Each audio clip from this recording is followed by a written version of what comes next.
Good evening, ladies and gentlemen. Welcome back. It is us, Dragon's Greed Gaming. Thank you so much for joining us here tonight. I'm a bit amped up. It's been 2 weeks here in the real world. We took last week off because of Gen Con, and I've recuperated. I've regained my mental sanity, and I am feeling good and ready to be back here. So it feels like it's been way longer than a week, but it hasn't.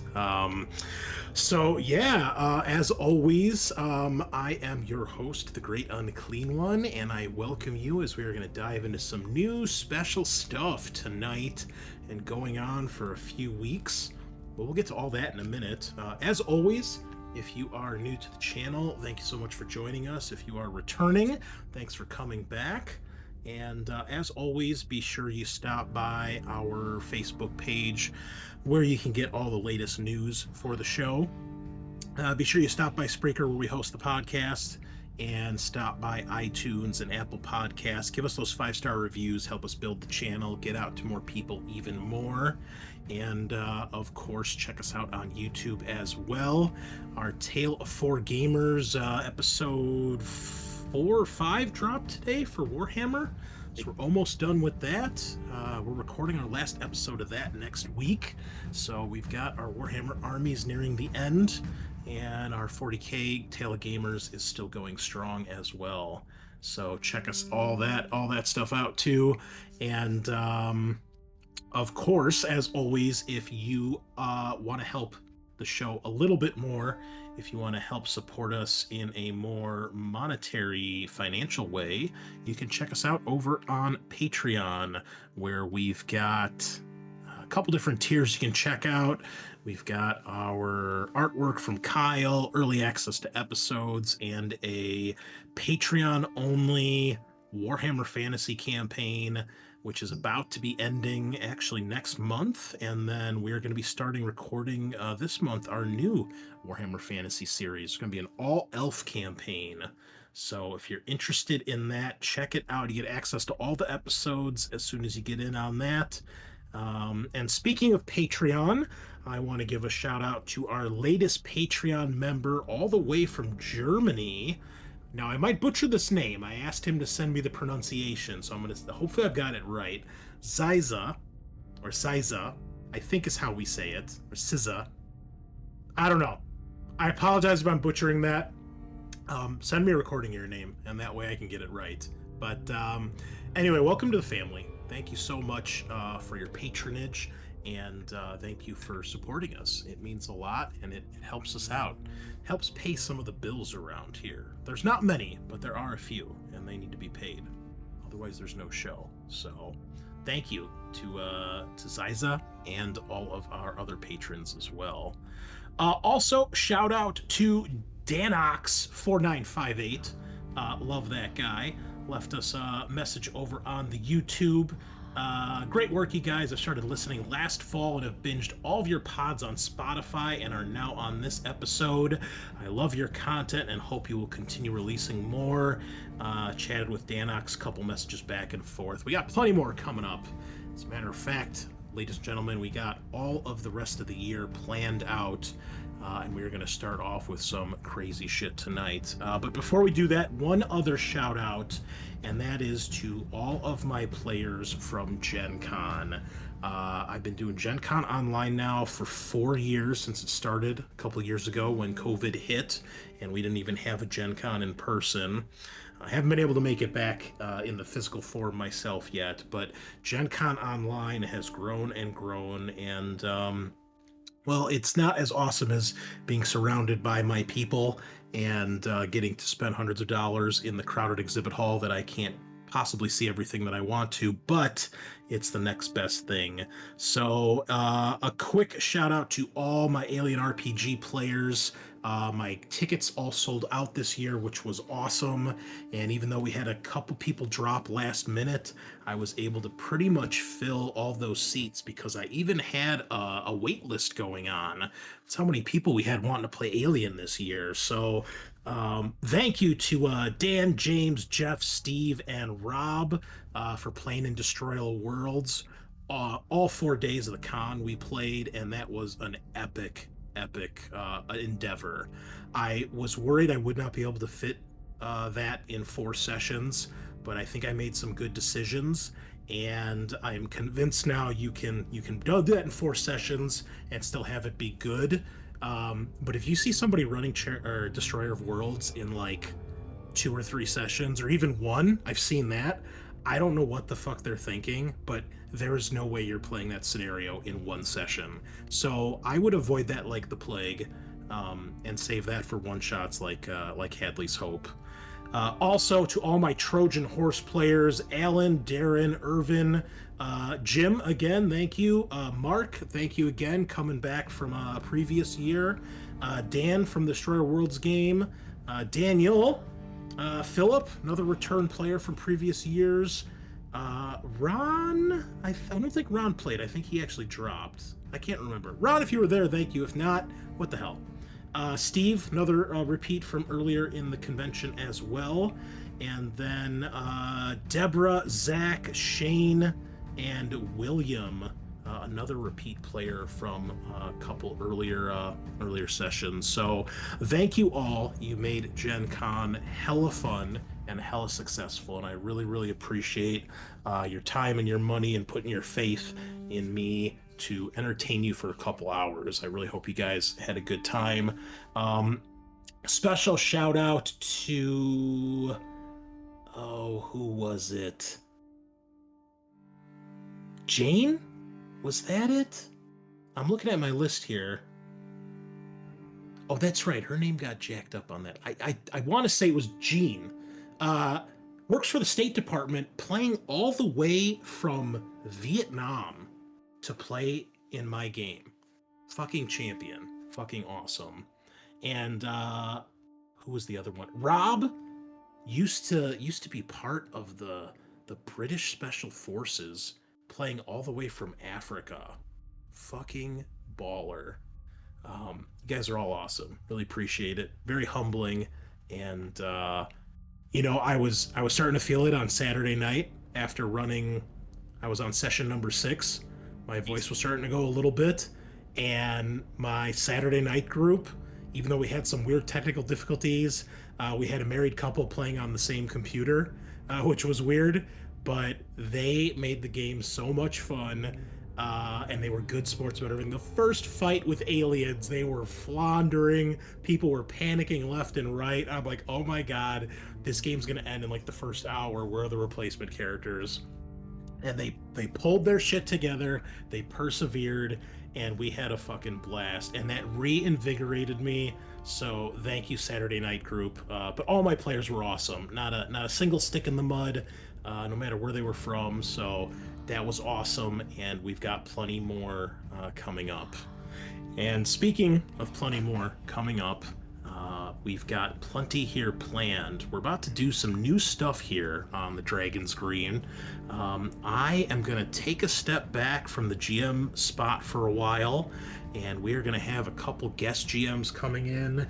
We're about to have a gauntlet of games for you folks over the next few weeks, and to take us through the rest of the year. So tonight, we are going to be playing Delta Green, and my good friend Adam, who I've met through the Games Workshop Vine, and who was running his own show called the For Glory Podcast. I think we've mentioned that before. He's been here before. He's going to be GMing myself, Kyle, and Sean through a 2-shot. Most likely a 2-shot. It may be 1, but probably 2. And then we're going to start recording our Halloween episodes, and we're going to do 4 1-shots this year. And Sean and Kyle are going to help out with a little bit of that as well. Sean and myself will be running some Alien. Yeah. Sean's going to run a fan-made scenario, I believe, called Dead Sea. Yep. So looks good. Very excited. We'll give a shout-out to whoever wrote that. I don't have those notes in front of me. We'll give a shout-out, though.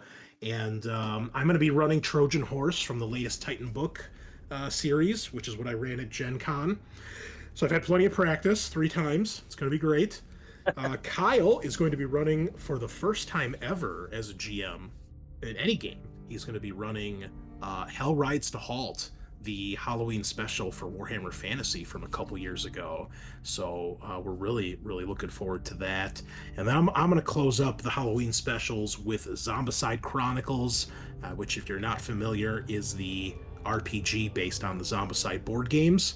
If you like crazy, high octane, lots of zombie killing action, just imagine the board game in RPG format. That's pretty much what it is, and it's a fucking blast. So we got a lot of cool shit coming up there.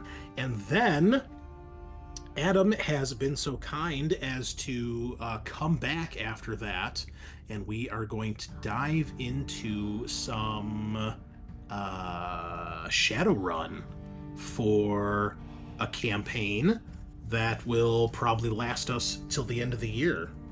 And then, whenever that's done, probably the end of this year, beginning of next year, we're going to be diving back into Alien. I'm going to jump back in the GM spot, and we're going to go through Heart of Darkness and the Colonial Marine campaign. So we're going to have a flurry of activity here, switching systems, trying stuff out, and I'm going to get a much-needed break to regain my sanity and will to live, and it's going to be great. So we're making Dragon's Greed great again. Anyway, I think I've talked for enough here, so we will do some introductions, and then we will dive in. I'll hand it over to Adam. So tell us who you are, who you're playing, and anything else you want to tell the listeners, since we've been away for a week, at least in the real world we have. And then Adam can introduce us to this game. So Sean, you're the only one not muted, so take it away. All right. I'm Sean, and I am playing Tony Walker, the paramedic. So never played Delta Green. I'm just vaguely aware of like what X-Files is. So excited to try this out, and then excited to run Aliens in a few weeks. I've already ran like the Hadley's Hope one shot as well as the Dead Sea one shot, so they both are a lot of fun. So I'm really excited for that. There's a reason you've earned the nickname Mr. Reliable, Sean. You're going out of your way to impress me, and I appreciate that. Yeah. You are the best, man. Don't ever let anybody tell you different. I never let them tell me different. And then we've got our resident artist, the Redbeard. What's going on, buddy? Hello. Yeah, it's Kyle. I will be playing Dexter Coleman, FBI agent. Nice. Really wanted to go with Johnny Utah, but I think that name was taken. Yeah, so I am also excited to be running my first one shot coming up. We went through Foundry a little bit last night, so I got to see the back end, the behind the curtain of Foundry, which was interesting. So yeah, pretty excited. It's true. Yeah, we're doing a little of that tutorial stuff, so good stuff there. I usually go last, but I'll go next because I'm actually a player tonight. Great Unclean One, as always. Tonight, I am going to actually be playing a character whose name is Luther Janik, and he is a police detective, and he is ready to lose his sanity. We'll see if I can make it to the end here. I don't know. Other cool shit going on. I've been playing some Total War with Matt here and there when we have a chance. That's been fun, and just finished painting my chariot for the Chaos Army. So we've reached the over 1,000 points. I'm pretty excited about that, and excited to see if we get any updates for Old World here. So now I can focus on the Death Guard for Tale of Five gamers, and my workload will slowly get more manageable. So that's very exciting. So, and then we have our special guest and GM tonight, Adam. How are you, my friend? Oh man, I'm doing great. I have been so excited to run this Delta Green game for you guys for the past, I don't know, we talked about this maybe like a month and a half ago, and I have been pumped every day thinking about it since then. I can't wait, and I hope you guys love this game as much as I do. Well, that's good. That's what we need in this little bit of excitement. I like that. Oh man, you don't even know. So, my name's Adam. I'm gonna be. Yeah. Tell us about yourself. If you know anything you want to tell us about the podcast, and then tell us a bit about Delta Green and what we're in store for tonight. Absolutely. So, my name's Adam. I'm going to be your handler tonight. That's what you call a game master for this system. We're going to be going through a scenario written by Dennis Detweiler. He's one of the creators of Delta Green. This scenario is called Sweetness. I've made a couple of changes to it. There's a couple of things that are left a little bit vague, and I kind of closed them up. So hopefully everybody enjoys. But yeah, I was running the show, the For Glory podcast. It was a Pathfinder 2nd Edition adventure, but unfortunately, changing schedules and everything, that had to come to a close. But so here I am. I'm excited to run this for you guys. And man, that Shadowrun game that's coming up, like, whew, I don't know if anybody's played Shadowrun before, but man, that is an underappreciated game, and I cannot wait for that one too. Very, very excited. So, Awesome. before we go into all the explanation of everything that's going on with Delta Green, I want to get a couple of things out of the way, out of the gate. So, this is a modern horror role-playing game. It's going to contain some descriptions of realistic violence, gore, unnatural terrors, which man was not meant to know. This story may include some difficult topics for some people, like domestic abuse, drug addiction, children in dangerous situations, self-harm, things like that. So, Fuck yeah. So, just so that you listeners are forewarned, buckle up. Now, if you're still on board, you guys have already met some of these guys through previous episodes of the show, I'm sure. If you're new to it, welcome. It took you guys long enough to get on board with the Dragon's Greed Gaming podcast. But I want to ask you guys a couple of things real quick, and we'll go through. On a scale from 1 to 10, how familiar are you guys individually with the Cthulhu mythos and similar weird fiction tales? I would say like a 5. I played a little bit of Mask of Nyarlathotep years ago, back when I was in high school. So probably like, who knows what edition of Cthulhu it was at that point. And I understand a little bit about the mythos. I've played some of the board games, but I've never really gotten too into it. And I've listened to a little bit of our friends over at Adventures in Lollyganging, their Horror on the Orient Express. So I have basic information of Cthulhu. Like, I know what it is, but that's about as far as it goes. I'd say probably like a 2 out of 10. Yeah, I mean, I know that Cthulhu's like some star god, and he awakes and does shit, and people go crazy, and that's about it. That's fair. That's fair. I love Lovecraft. One of my favorite board games is Arkham Horror, so I'm pretty into that sort of cosmic insanity. I see you're also a masochist. Yes. Welcome to the What, group. you don't like board games that take 8 to 9 hours to complete? I love those types of board games. Anytime you want to play Axis and Allies, I got the 40th anniversary edition waiting for you. Oh, Okay. dear. But if you bring up Talisman, I will kill you and hang your body on the front porch. That game fucking sucks so hard. I said it. I'm still mad about it, Matt. I'm coming for you. Also, I just want to point out, you can tell Adam's new around here because he gave a disclaimer about what's about to go down. If people don't realize at that point, you're going to lose your own sanity at your own risk here. But I do thank you for that, Adam, the little listener warning. Yeah, we don't usually do that around here, but that's fine. Yeah. I suppose it doesn't hurt.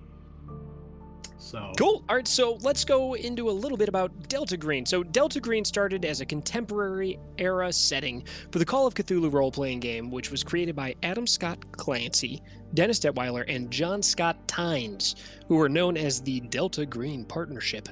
And they released that supplement for the Call of Cthulhu role-playing game.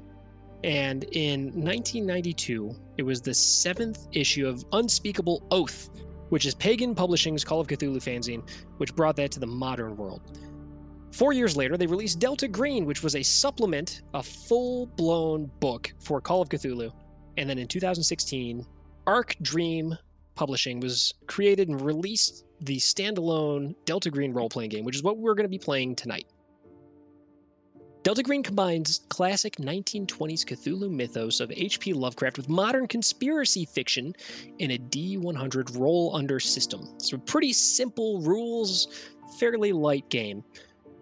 This game is focused mainly on investigation and role-playing, with combat being a deadly last resort.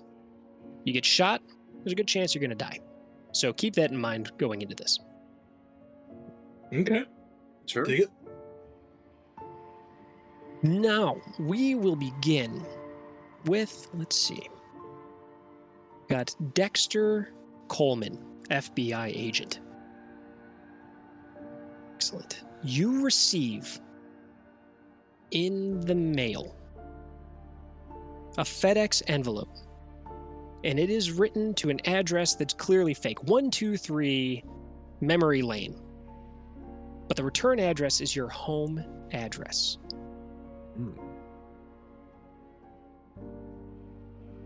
What in the hell? Yeah, absolutely. Let's open her up, see what's inside. You crack it open. Inside is a flyer, a pamphlet for a real estate seminar being held at the Holiday Inn in Tampa, Florida. It's this coming Friday. Doesn't look too remarkable, but you do notice and recognize a green triangle written with a magic marker on the front. Kind of like this one that's glowing on the screen, I would imagine. Absolutely. Really makes him Yeah. Now, would this be a known symbol at this point to Dexter? Yes, Dexter has been involved with Delta Green for a couple of years, I would assume at this point. You've done a couple of jobs with them. It's generally disguised as a counter-terrorist training action, or possibly some other similar kind of task force that you would get pulled away from your regular FBI duties to attend. So you know the name Delta Green. You immediately recognize this symbol as something, some sort of code to you, obviously. Mm-hmm. Telling you that there's some sort of supernatural thing going on that you need to help out with. Oh, I think Dexter would immediately begin prepping for a trip to Florida. Easy enough. Mm-hmm. Now, the others. Let's see, we've got Tony Walker, the paramedic. Yeah, baby. Here we go. You get a phone call from the local a phone call from the local police department informing you that they've recovered your wallet. You immediately check your pocket and find your wallet in its place. Oh, okay. Shit. You sure it's mine? Absolutely, I got your driver's license right in here. Okay. I'll be down in a bit and come pick it up. Time goes by, you drive down, you arrive at the police department, and you find your wallet in a plastic Ziploc bag. You take it out, you look, open it up. It's not your wallet. It's a wallet you've never seen before, but you definitely see a copy of your driver's license in there. And in the place where you would put the cash is a folded brochure for this same real estate seminar in Florida. That's pretty weird. Okay, I'll thank the officer and go back to my car and start Googling this that's real estate seminar. You find out the location of it in Tampa, Florida. You recognize again that Delta Green, that green Delta, I suppose, symbol on the front. Tells you that there's some sort of covert action that requires your attention. Okay, so Tony has worked with Delta Green before? Yes. Yeah. Each Okay. of you has been involved in at least one previous operation. Gotcha. Cool. All right. Well, he'll fold it up, go home, pack a bag, and make his way out to this quote-unquote real estate seminar. There we go. And last but not least, we've got, where are we? Luther Jankin, police Janik. detective. Janik. Whoops. I can read. Luther Janik. Luther Janik, you are at work, moving about in the police department. You bump into someone you've never seen before, and they drop a bundle of papers. And they go, "Oh, these are yours. Here, let me help you." And they gather them up and hand them off to you, insisting that they're yours as they walk away. Yeah, I'll figure something weird's going on and, kind of mumble to myself and start going through each one as I continue where I was going. You also received the same real estate seminar brochure with that same handwritten green magic marker triangle, the green delta on the front. All right. I'll go to my office, make sure I close the door and don't have any peering eyes, and pop it open and take a look. The brochure itself seems pretty not interesting. It's very, very generic. It's just a real estate seminar in Florida, and it's talking about sell houses, make money, earn that green jacket. But that handwritten thing on the front is the thing that stands out to you. Lets you know there's something about. Well, when I see it's in Florida, I crumble it up, throw it in the dumpster, and I don't go, because fuck that. All right, we can roll up a new character for you. Yep. Got him. Yeah. Okay. Well, that's great. Anything else particular? Anything else interesting on this this seminar? And when you say modern day, like what year are we talking? This particular operation is going to take place in the year 2018. Okay, so we've got like internet on our phones and shit at this point. Absolutely, so, absolutely. Just a year before COVID. Okay. Well, that's foreboding. I'm definitely not going to Florida then. So,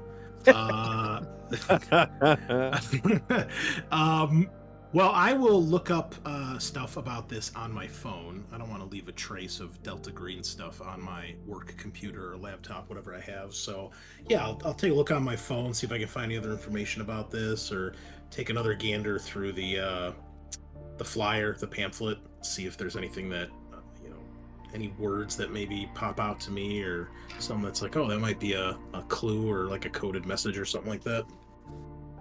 But nothing really pops out at you looking at, let me see, let me bring up your character sheet here. No, nothing really stands out to you. It seems to be an actual real estate seminar. Looking it up online, you find just regular details about it. It's a fairly unknown real estate business that is running the seminar, but everything checks out from your end. Yeah, I was just going to ask anything particular about who's running it. Is there a person attached to this? Like, is there going to be an agent, real estate agent or anything like that? Or is it just like the company? And then if I find either of those, I'll look them up and see if I find anything, that raises any red flags. Nothing stands out to you. It's run by. Oh, man, brutal. Where'd it go? Oh man, sorry about that. Oh, it's okay. I Lost it in figure my notes. if I'm a detective, I'll probably do a little fine-tooth combing before I head there. I looking through it. Nothing really stands out. It's the Burka Torrance Real Estate Seminar in Tampa Greenfield Holiday Inn. Oh God, we're going to a Holiday Inn. Jesus Christ. Okay. Yeah, well, I guess if I don't find anything, I'll eventually, get ready to head on out there whenever I need to. Well, it's coming up on Friday. You guys have 3 days to be out there. Um, are we local, or is this going to be Well, it depends. like Where are you from? definitely not Florida? I'll tell you that much. I don't know. I think Luther's from Atlanta. It's from Atlanta. Okay. Yeah, yeah. Basically, I just envision Idris Elba. I thought that was what it was. And Yeah. if you know where Janik is from, you'll get bonus points. That's from my alien crowd. Yeah. So yeah, I think he'd be. I think Atlanta would be a fitting place for him to be a detective. Idris Elba, awesome choice. Fantastic Yeah. actor. Oh yeah, And a great series too. The Luther series is really good. yeah, it is. Yeah. Make sure I can clear my schedule. I guess either book a flight or see how long it'll take to drive down there, and I would make plans for that. Okay. How about let's see, we got Tony Walker, the paramedic. Where are you from? I'm thinking probably New York. New York. The city's so Mm. nice they named it twice. It's a little bit of a drive. Yeah. Probably flying down there. Yeah. So he's gonna let his employer know, hey, I'm gonna be out of town for a few days. Pretty important. Here's the PTO form. You have to sign it. Goodbye. Drop down. You got a couple of days left on there, so you're able to clear that. This is going to take place in spring, so most likely you've got all of your pay time off still. How about Dexter Coleman, FBI? Where are you from? I'd say Coleman's probably still at the farm, so he would be in Virginia. Okay, so you're up there. Okay. Yeah. Okay. So again, clearing schedules, booking flights, and heading down. So all of you arrive there, and the brochure's got a specific time and a date. I'm guessing you all arrive, in time for this this seminar. Yeah. Yep. Mm-hmm. Now, I need everybody to make either a search roll, or if you have search of 35% or higher, you'll automatically succeed. Pass. Damn, I Nice. don't have 35% or higher, so I will just click that button. God, what kind of fucking? Oh, you're just a paramedic. That's fine. Critical failure. 33. So in this system, if you roll double, it becomes a critical. So if it's above your target number, it's a critical failure. If it's below, it's a critical success. So unfortunately, you don't find this person, but got a couple of people here that you end up meeting that you've worked with before. So they'll be able to help you guide in there. Now, He probably brought COVID with him from New York. That's why now we're in Florida. It's Oh all yeah, making sense. he open mouth coughs everywhere. Jesus. wide open, just Exactly, yeah. Yeah, that's what we're here to solve. The outbreak of the disease. He's a poorly paid paramedic. He's not very Now, conscientious. I just want to ask in Foundry here. It said target 20. Was that his target number for that role? that's based off of his character's skill. Yeah, but I'm just saying that was his target, right? He's trying to roll 20 or under. Correct. Okay.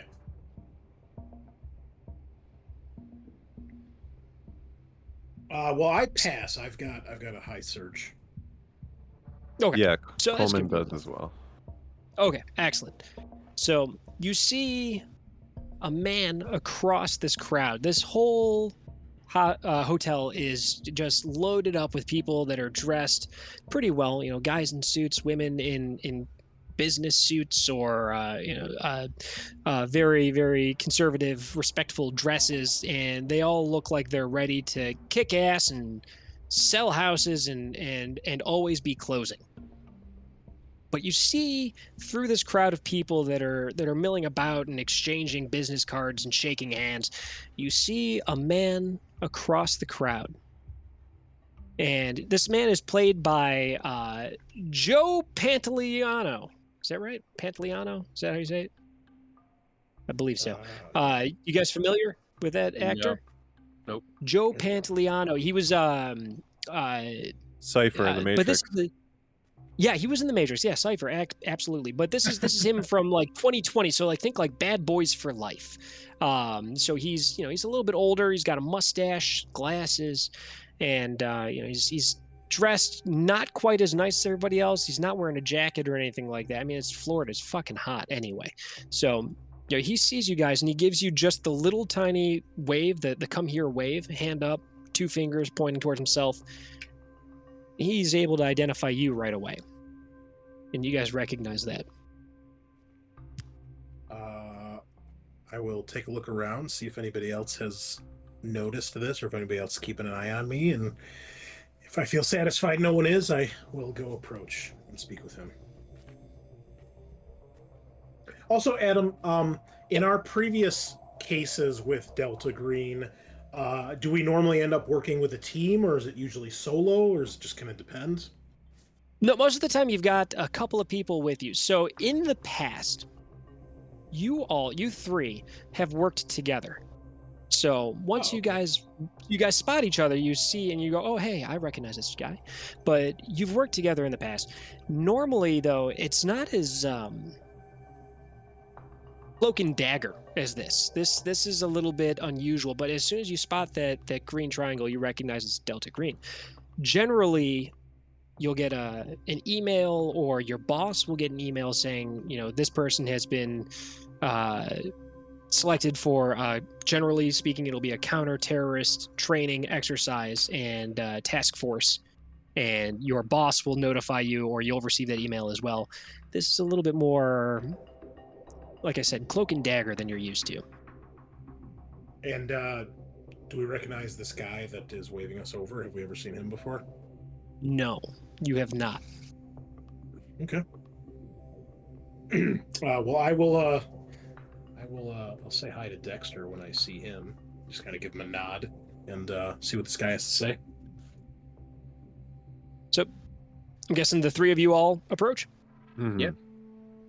Excellent. So, this guy heads down a hall, turns around a corner, turns down another hall, and brings you to the Pine Room, which is a small conference room here at the Holiday Inn. And in this room, there's just a single folding table set up, and it's got a laptop on it. And he goes, yeah, come on in. Jeez, fucking shit, took you guys long enough. All right, yeah, come on in. You guys are all with the group? Yep. Yeah. Yeah. Good. Yeah. You look like the types. Now, I got a thing that I got to show you guys that I think this is a job for the group here. So let me show you this right away. And he goes over the laptop, tap, and it's attached to the projector on the ceiling, and it projects onto a screen here. And he plays you a clip from the news.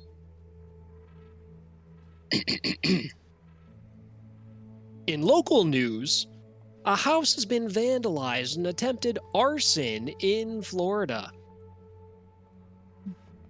Local residents, the Bernard family, have been victims of what appears to be a hate crime. You see a home, and there's a bunch of graffiti. It says like KKK, go home, and it's got swastikas on it, and you can see some scorch marks on the side of the house. But a thing that catches your eyes, on the door, there's an unusual symbol. Now, who's got a good occult skill? Not me. It's only Define 10. good. Yeah. Let's see. Nope. Oof. So ahead of playing this, I created 6 different characters, and they all have different skill sets. So these guys picked 3 of them, and I guess nobody landed on occult. So you see an unusual symbol. Can we still roll for it or no? Yeah, absolutely. You can make an occult roll. Oh yeah, I'll take those odds. Oh, Adam, Yeah, it's saying the let's go. game is paused. Oh, pardon me. There we go. Okay, Now we're live. here we go. Nice dice. Ooh. That's like some haunted house shit there. Yeah, baby. Yeah, so are those rolls. Fail. Woof, Yeah. woof, Oh. woof. Uh, Nobody. Hold on. All of our targets are 10. Yeah. Well, that means that none of you guys have any training. That's the default level for a cult is 10. So none of you have any training in it. Big So in the oof. occult game, in the occult based Yeah. game, we Yeah. are not trained in occult. Hey man, that's the luck of the dice. We rolled our Yep. characters randomly before we Love didn't pick it. them, so yeah, that's fine. I'm here I'm for gonna it. go out on a Sometimes limb like that. here and say that this is a bad symbol. Yeah, it looks unusual. None of you guys can identify it, but as soon as it comes onto the screen, the dude pauses it. He goes, "You see that? You see that? That symbol Mhm. right there. That's why you guys are here." I don't know what you know, but this, and he's tapping on the table. This thing here, that's what we're here for. I think I got in touch with a contact of mine, and he put me in touch with you. And he says that you guys are with the group and you guys will be able to resolve this. But what's important here is that this doesn't make it out there. Whatever this is, this needs to get stopped.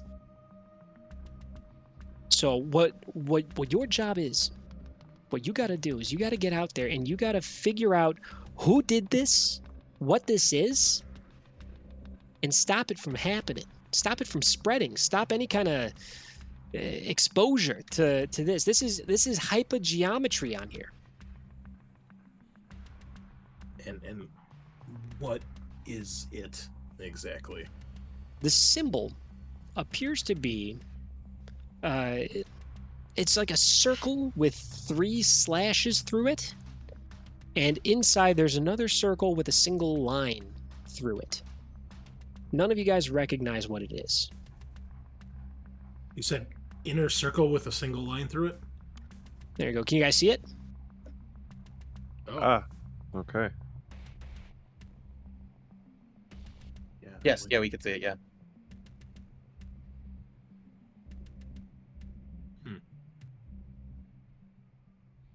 So you need to identify what this is and remove any vectors from this thing getting out there. So when I say what is it, I'm directing that to the guy. I know weird shit when I see it. Okay, I've been with the group. I've worked with you guys. I used to be an agent. I know that this is something. So are you the one who called us in? Look, I'm just here to provide you with the information that I've got.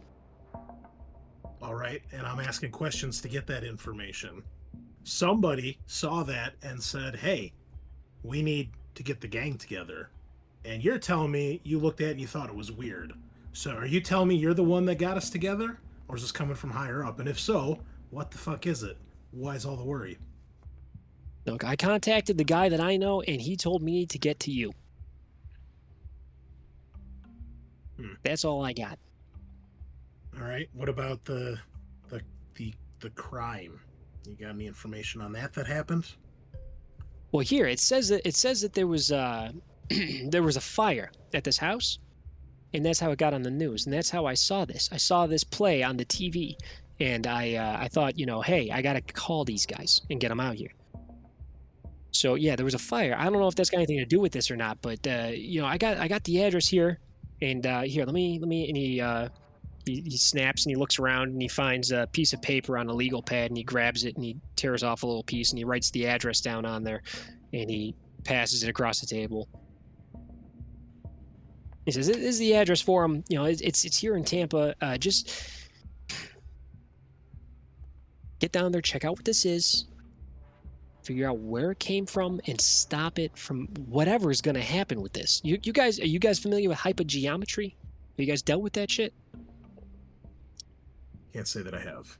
No. You guys can all make a well, none of you guys are going to have a natural, but make an occult roll to see if you guys recognize. Yeah, here we Yeah. go, baby. Oh, shit! Yes. Oh, Yes. We got one. Whoa. Tony pulling it together. You know, actually, I think I seen a few of those ups in New York. Yes, it's hyper. Kyle crushing it. Oh no, Yeah. that's a failure though. That Oh, is yeah. a But critical failure that you you're got crushing that Yeah. failure. I don't even like symbols, and he walks out. here. I don't even know regular geometry. Yeah. But Tony Walker, the paramedic, you have encountered something with hypergeometry before. It's what a layperson might think of as a magical symbol. Symbols with power. Something with the angles and the lines and the curves are able to do things that function outside of our understanding of physics and reality. Gotcha. Yeah, so it's like one of them shapes that they use at those meetings with all the politicians when they're like in hooded cloaks and everything. You hear about it on like Joe Rogan's podcast. I don't look, man. I don't know what the fuck a podcast is. Okay, It's just don't. 2018, my guy. Come on. Yeah, and I'm like 65. I don't know. Oh, okay. I don't even know. He pulls out a phone as a flip phone. He's like, I don't even know how to use this. Okay, look. But he gives you the address and tells you, look, they think this is some kind of hate crime or something like that. This is fresh. This just happened. I saw this on the news last night. So if you get down there and you guys pretend to be FBI and you play this up as if you're investigating a hate crime, which is a federal crime, he's got the finger up in the air, I think that's your in. Now, obviously, the local boys have been down there already, but if you guys go in there and you say you're feds, you can probably get in and get some information. Figure out what the hell is going on. Put a stop to it. I've seen shit like this before, and I've seen it go bad. I gotta go to the bathroom, man. I'll be back. And he walks off. Can I get a search test from you guys? Oh yeah, you can. Yeah. Nope. Oh, Jesus Christ. Anybody got 35 or higher? I do. Okay, excellent. Okay. For search, yeah, I got a 70. Ah, damn. Fucking shit. Okay. This is, I am how an about FBI 60? agent. How about 60 or higher? Yep. Yeah. Okay, there we go. 60 or higher. That's Luther. That's Dexter's You- got what you said, 70? Yeah. 70. Okay, yeah. So you two both spot on this guy. It stands out a little bit to you. He's got salt stains on his shoes.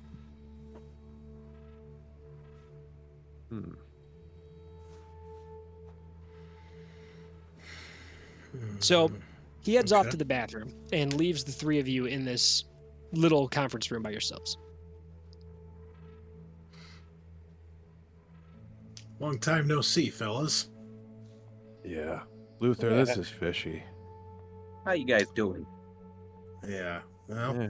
All right. I mean, we're here, so I suppose could be better. Yeah, you got that right. But it's a little bit of time off work. You know, I'm excited. I get to sleep in. Sure. Yeah, I think it's a little suspicious too. Something doesn't add up here. You think he's coming back? I don't think he's coming back. He might not be coming back. Well, he did just Did you give see us his that shoes? address, right? Yeah. No. Yeah. Well, at least we don't have to pretend to be an FBI agent to get in. You got me. So, should we wait? See if he actually comes back and then go from there? You know what? While we're talking, I'm gonna try looking up this thing on my phone and see if I can find any information about this crime, this incident. Yeah, it takes a little bit of work, but you end up finding the same news story through the website of the local news channel. Basically, it just says that there was a fire and vandalism on a house of a family recently moved into a location in Florida, and they believe that it's just a hate crime, terrible vandalism, real small blurb on the news. It's the story's, when you look at the video, it's a few seconds, not much. Any does it say if anybody was in the house when this went down? Any like They barely go victims? into it. Quote, okay. And you had mentioned But something the about fire was the small. KKK in the first time you described it. Yeah, you know, there's spray painted onto the house. It says like KKK, and there's like spray painted swastikas. It says "Go home." Oh, okay. See, at first I wasn't clicking. Oh, I'm sorry, I was the like, way I phrased it. No, the way you phrased it, I'm like, oh, they're vandalizing a KKK member's house. Case solved. There's nothing to do here. Let it ride. Yeah, exactly. No, so it seems like whoever did this is indicating that it was like neo-Nazis or the KKK that did it. Yes, Okay. that's the okay. that's the immediate vibe that you get. Yeah. Okay. Well, yeah. Then we got to go kicking some heads. So.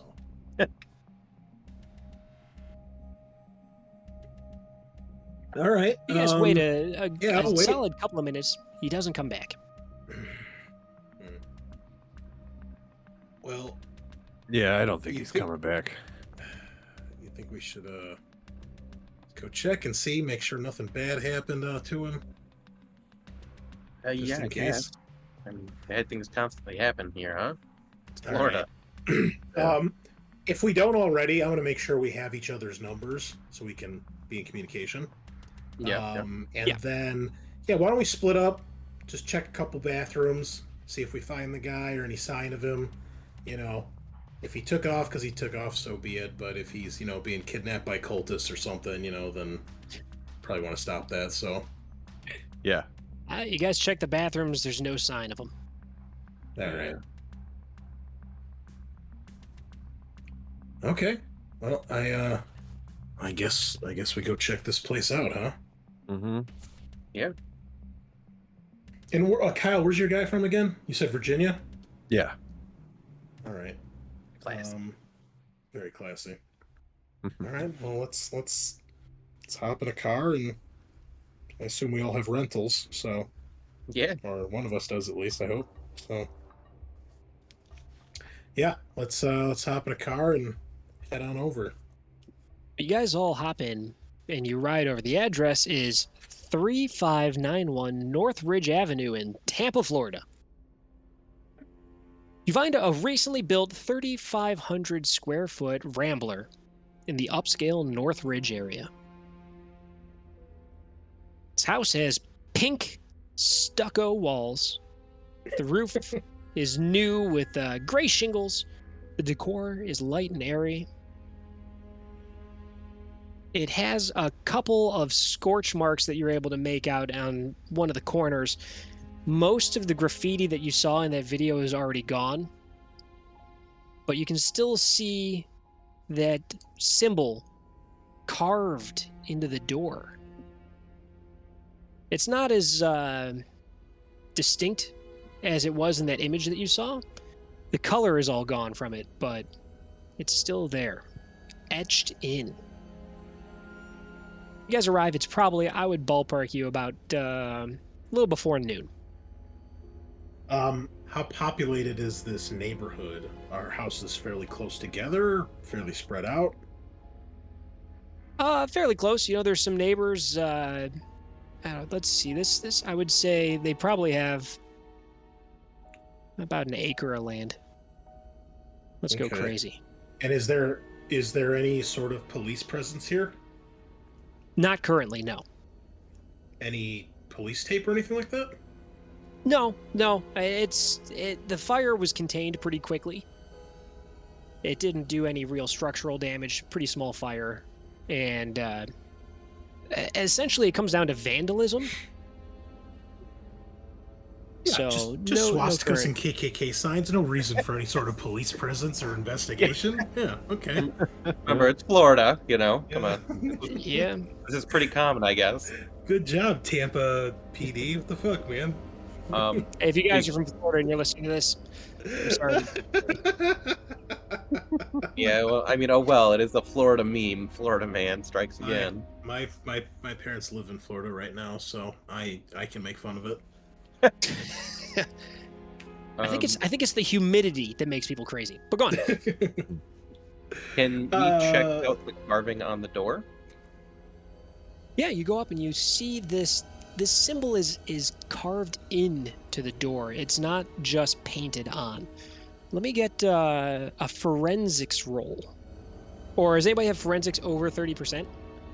Boop, boop, boo. I can't spell. I have 0. Yeah, I do. I have 70. Jeez, boy. Okay, so those of you with more than 30 forensics look at it and you're immediately able to identify that this was carved in with something sharp enough to deform the wood, but somewhat blunt. Not like a knife, but maybe like a, I don't know, like a horn. And you're able to make out through it the edges of it are black where it was carved in. Does it look burned? Not burned. The black? That doesn't Oh, look like something scraped off, whatever the instrument was, scraped off a bit. Yes, like that. And it smells, you can still smell it. You get a smell of like industrial strength cleaning stuff. Like someone's been trying to get rid of this shit. Can we tell at all what it was colored with before? At this point, was it red like in the picture? Is that supposed to look like reddish? When you saw it on the video, yes, it was reddish. Now that's mostly gone. So there's still little bits of that kind of reddish pigment on there, but most of it's been pretty well removed. Can we scrape some of that reddish pigment up? Put it in like a evidence baggie? Yeah, let's see here. You guys, someone drove here. Who drove? I mean, I was the closest, being in Atlanta, so I guess if anybody drove, it would have been me. Okay, so is that something that you would have brought with you? I was going to ask, like, would I have been able to take, like, sort of like an evidence type kit to have, like, evidence bags and, like, stuff to do maybe a little bit of, like, field testing to, like, you know, like, minor stuff, like maybe dust for prints or, like, what is it, like the UV light check for, like, blood and that kind of shit? Now, if you drove here, yeah, you could have brought whatever you feel would be appropriate for your character to have brought with. If you flew down here, some of that stuff might be a little tough to travel with. Well, yeah, because I'm definitely not leaving the office without my gun. So, and I'm not about to bring a firearm onto an airplane, even if COVID is supposed to start up. So, yeah. In that case, yeah, if I have any way to see if I can maybe see if there's any traces of blood in the carving, I'd like to do that. Is it possible? Go ahead. I was gonna say, is it possible? Can I have a revolver instead of a pistol? Because any true detective has a revolver. It's that kind of guy, huh? Yeah, that's 57 Magnum, Rick Grimes style, Colt Python, please. Thank you. Oh yeah, that's all I need. Let's see. And instead of the no pussy speed loaders. We're doing this one bullet at a time. Oh, you gotta enjoy it. Everyone's sliding in. All right, so let's go heavy pistol then. So Okay, it doesn't cool. have specific, rules for different guns, but there's medium pistol, heavy pistol, light pistol, and rifles and whatnot. It's pretty generic, but if you look in the description, it's got a list of. Whoops, sorry about that. Don't worry about that. There's a list of examples. So I feel like your Oh yeah, it says 357 Magnum or 44 Magnum would fall into a heavy pistol.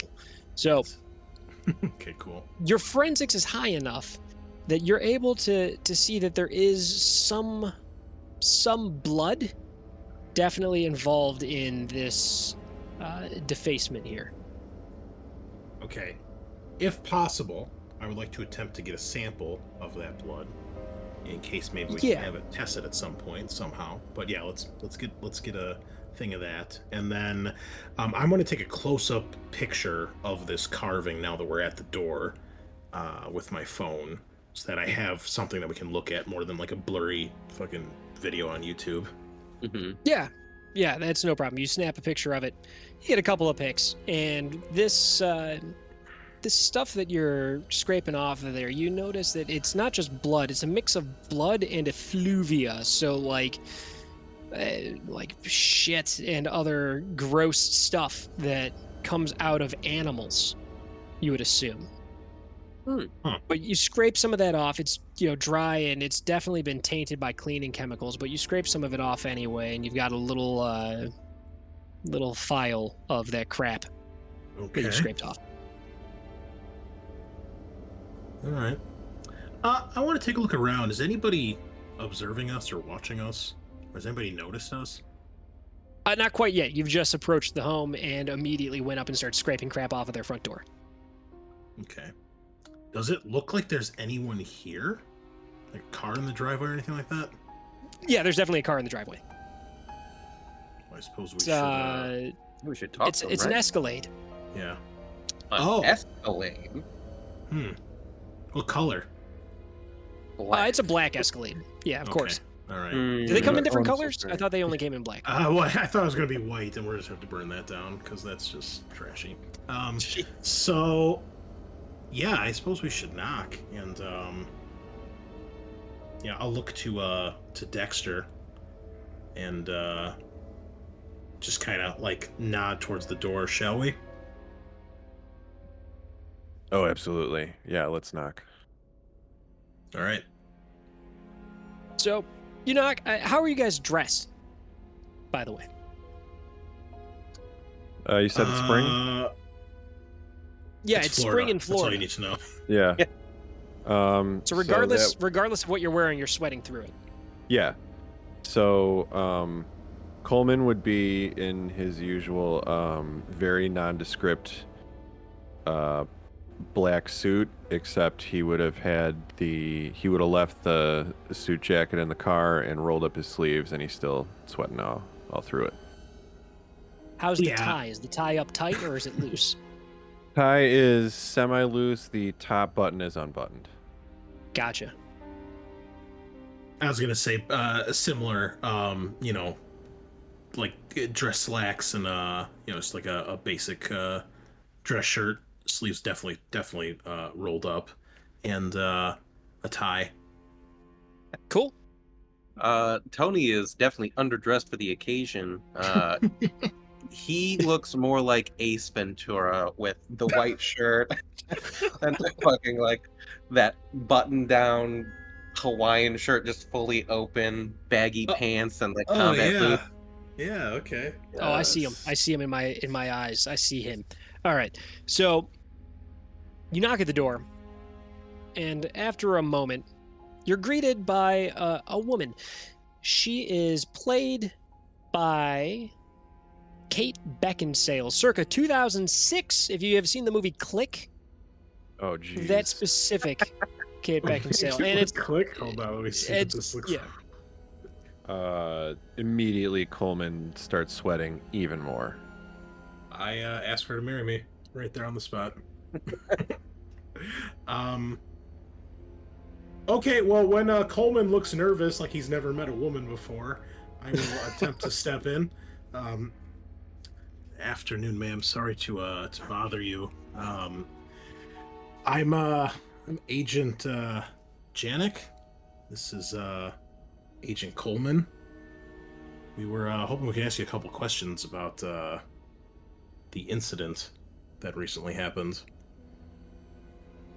Are you Agent? Are you with the FBI or something? I'll nod and then I'll. Do you have a badge? Do you have a badge? Can I see a badge? I'll look. That's to, right, man. To Dexter. Yeah, Coleman would take out his credentials and hand them to her. Yeah, she takes it and she looks it over and she's like, okay.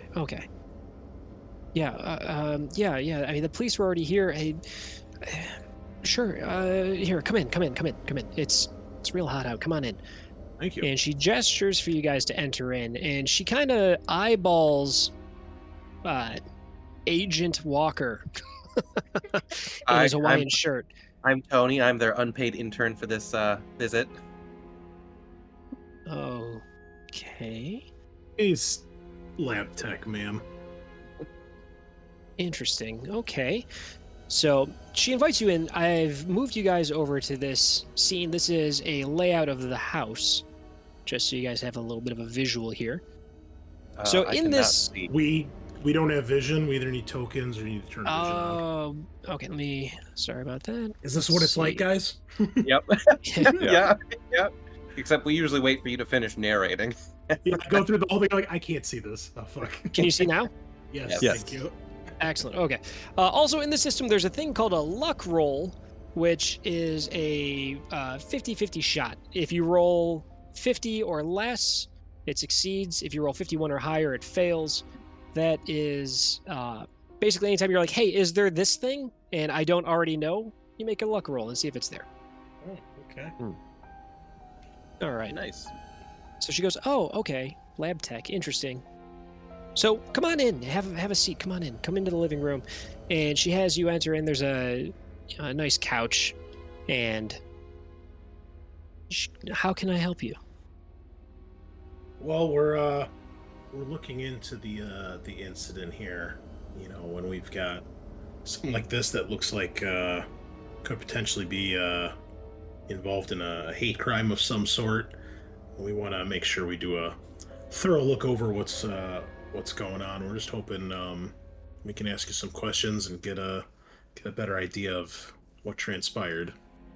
Yeah, of course. I whatever I can do to help get to the bottom of this. I don't want this to happen again. I mean, the fire was small enough, and we were able to put it out. But I don't want them to come back. Well, why don't we start from the beginning? I didn't catch your name, ma'am. Oh, I'm so sorry. My name's Evelyn, or I'm Evelyn Bernard. Miss Bernier, thank you. So tell us how it all went down. What happened? Time of day, what you noticed, anything. Well, it was 2 nights ago. I didn't hear anything going on outside. I woke up when the smoke detector was going off in the kitchen, and my husband ran down, and I panicked, and immediately I called 911, but he ran down. He was able to put the fire out with the fire extinguisher that we keep in the kitchen, and we went outside to see what happened because the fire definitely started outside. We went outside to see what happened, and we found all the graffiti, and there was no one around. They were all gone already. Time of day was this, or night? This was in the middle of the night. I woke up. It was about 2 a.m. And where was the fire? The fire was outside. It was outside of the kitchen, right next to the garage. Was it like contained to something in the grass, bush, garbage can? Well, the garbage can was completely melted, so I'm guessing it probably was around there. I can show you. If you want to see. Here, come with me. And she Sure. gets up and heads towards the kitchen to take you guys around. So it's an open floor plan. There's a little divider wall with, you're guessing the bathroom's in there. But you head around to the back, and there's the kitchen, and there's a sliding glass door. And she takes you out through it and shows you where the scorch marks are pretty intense, but it didn't do any kind of structural damage or anything like that. You can see still the molten black slag of a melted plastic trash bin. Okay. So would it look like this would have been like in line of sight of where their car is parked? Well, there's a car on the driveway outside. Are these the garage doors right here? That's where the driveway is? You see the garage doors there? Yeah. The driveway would... So then it happened like over here instead? Correct. Like around the corner from the garage doors towards the back of the garage where it connects to the house. Gotcha. And which one's the front door? You came in through Okay. the front entrance, which is there's a little walk-up porch, and it goes inside. And I'm assuming the front door faces the street? It does. Okay. So there was a fire out back, and then someone carved this symbol on the front. Correct. Is the house, do they have a contained yard with a fence or anything, or is it all open? It's open. There's no fence. Okay. All right.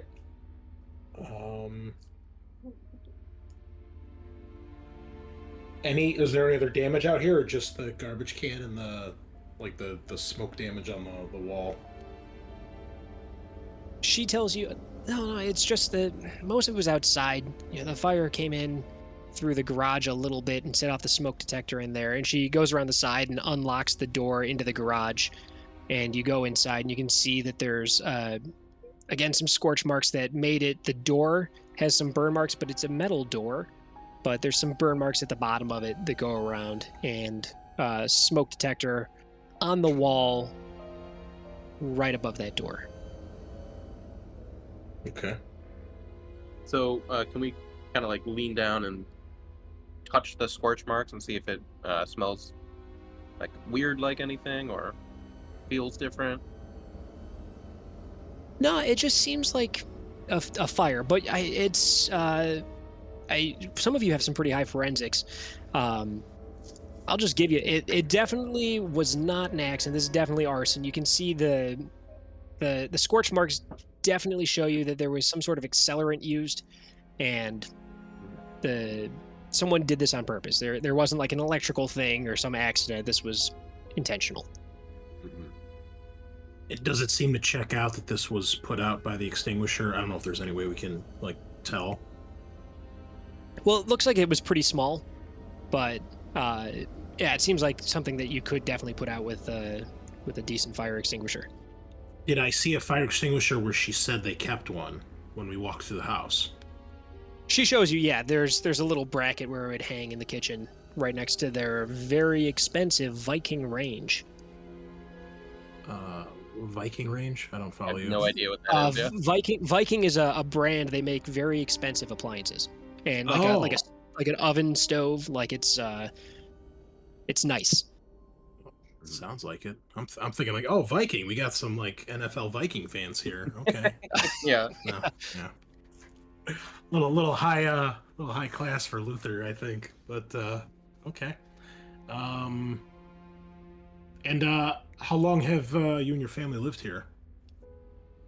We've been here for about 6 years at this point. Yeah, we bought this house right when they built it. This is fairly recent housing development, but we haven't had any kind of real trouble at all since we got here until now. Anything like this in the neighborhood? For anybody else that you're aware of? This is a pretty nice neighborhood. I don't know who would have done this, but I'm worried that someone, because of my my husband and my children, that somebody's targeting us. I think somebody knows we're here and they're coming and they're trying to do this. Just I don't want them to come back. Come back. Like, why are they Whoever targeting did your this? husband? Well, So I was gonna ask if we've seen any pictures or anything in the house of the family. yeah, looking around, you can see definitely on the walls. There's stairs that head up. You see going up those stairs, frame pictures on the walls of her family. Her husband is, you are assuming it's her husband based off of the pictures here, played by the fantastic actor Sterling K. Brown, and the children. Here, let me see if I can get you guys view character artwork. I was just gonna ask, is he black? Because with the whole racist thing going on. Yeah. If Yes. she's white, yeah, I can see. Yes, and Oh, yeah, her children I know this are. Yeah, dude, he's a fantastic actor. Those of you listening who don't know the name immediately, if you're a nerd like me, you might recognize him from. He played Eric Killmonger's dad in Black Panther. He was also in Hotel Artemis and a couple of other movies, but he's awesome, great actor. The son you see is played by, there we go, you guys see him there, An actor who I'm going to butcher his name. His name is Franz, I think, Drama. He was in Attack the Block in 2011. It's a great movie. And also a little girl played by Madison Curry, the young girl from the movie Us that came out in 2019. There you go. You guys all see? Mhm. There we go. So the husband and the two kids are black. She is like super white, but she thinks they've been targeting our family because my husband's black and people are how people Ignorant are. fucks. Yeah. Okay, so it's That's- just racists. Okay. Yeah. Yeah. And I'm worried that they're gonna come back, and I things have been weird lately, and I'm not. Did anything weird happen before the fire? Like a few days before? Anyone saying anything or doing anything? Well, there's been some weird things, but at this point, you hear from the office some movement, and out comes her husband. What's going on out here? You guys making a lot of noise. I'm trying to work. Oh, we got guests. Sorry, Mr. Bernier. It's Agent Bernard. My name's Bern- Tim. You call me Tim. Why does it say Bernier on the map? Oh, don't worry about that. I like Bernard better. It says Bernier in the book. I think Bernard is easier, and I'm not sure. I think it should be Bernier, but it's like French. I don't know. Bernard. Okay, Bernard. We're gonna go Bernard. Scratch out my notes and start all over. Okay. Oh, I'm sorry. Scrap the whole episode. Start from the top. Yep. Sorry to intrude, Mr. Bernard, Agent Janik, and Agent Coleman, the FBI, looking in on what happened to you folks. Hoping we can get to the bottom of it. Yeah, I don't know, man. It's just some stupid kids. You know how they are. I'm not too worried about it. I don't think anything's gonna happen. And his Maybe wife. Mr. Bernard. But, Yeah, still got a Mr. job Bernard, to what do you do? What do I do? Yeah. I work in microchips. I'm an engineer. Engineer. Okay. Yeah. Nothing unusual Well, going on at work with anything. New project, new hires, new coworkers. Nothing stands out. Just work as usual. I think this is probably just some stupid, idiot kids coming around. You know how they are. Hmm. Did you see? I don't know if you guys saw any pictures that the cops took when they were here, but I don't know, man. It's not like it was high quality artwork on the walls. Sure. And Mrs. Bernard, what do you do? Oh, I raise the kids. I stay home. It's a full-time job, and they're great kids, but it's a lot of work. Sure. Yeah. I'm sorry. What was the husband's first name? Tim. Okay. I don't know if I can trust the map now since you lied to me. So. Yeah. Question everything. Mr. Bernard, before your family moved here, have you ever dealt with anything like this before? To this extent? Property damage, vandalism, anything like that? You know what it's like, man. Yeah, I mean, Yeah. other than the Yeah. ignorant comments or sideways glares from assholes, but anything to I mean- this degree? I've never had anybody try to burn my house down. I'll tell you that. Okay. What about your kids? Any issues of any sort, like at school, bullying, being picked on, anything like that? Boy, not really. I can hold on. Let me go get him. And he leans up to the stairs and calls him down. And he says, "Chad, get your sister. Come down here." And after a moment, you see the other two come down. Chad's, you would guess, a teenager, and Catherine, the daughter, is young. She's probably, first glance, you would assume maybe 8 to 10 years old. but they come Okay. down. Any are they carrying anything with them? Do they have any like any sports logos on their clothes, anything like that? Anything that I Not would the notice, specific I could try thing. to try to connect with them a little bit before I say something. Yeah, sure, yeah. Chad's wearing a Bears shirt. Oh, nice. Oh, and it's sweetness. This is Walter Payton did it, didn't he? Fucking solved it. You know what? You got to the bottom. That's it. Is this kid Walter game, Payton boys. from the future? It's the ghost of Walter Payton. But he's wearing a bear. He's wearing a bear shirt. I'll give like a legitimate smile and go, young man, Bears fan, I see. Good choice. He's like, oh yeah, man, yeah. And I'll, if he's a teenager, I'm not gonna get down on one knee. I'll try to treat him a little more respectfully. He's got a good height to him. This kid's probably at this point he's at least like 5'8". Okay. Yeah. So say,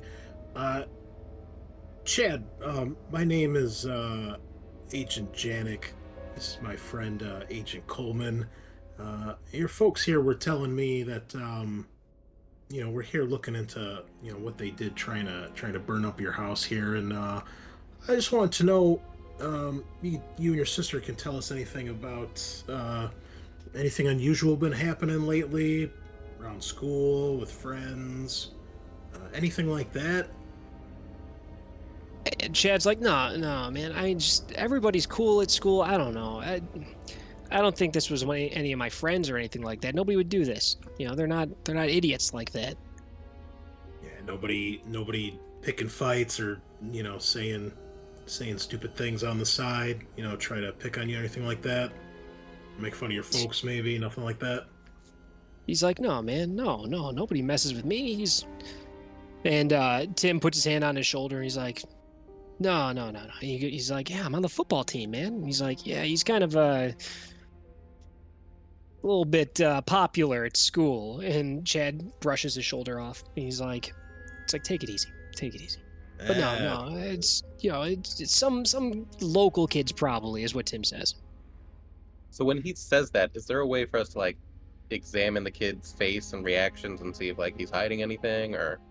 You're reading Yeah, my that mind. would be the humint skill, human Okay. intelligence. Humint.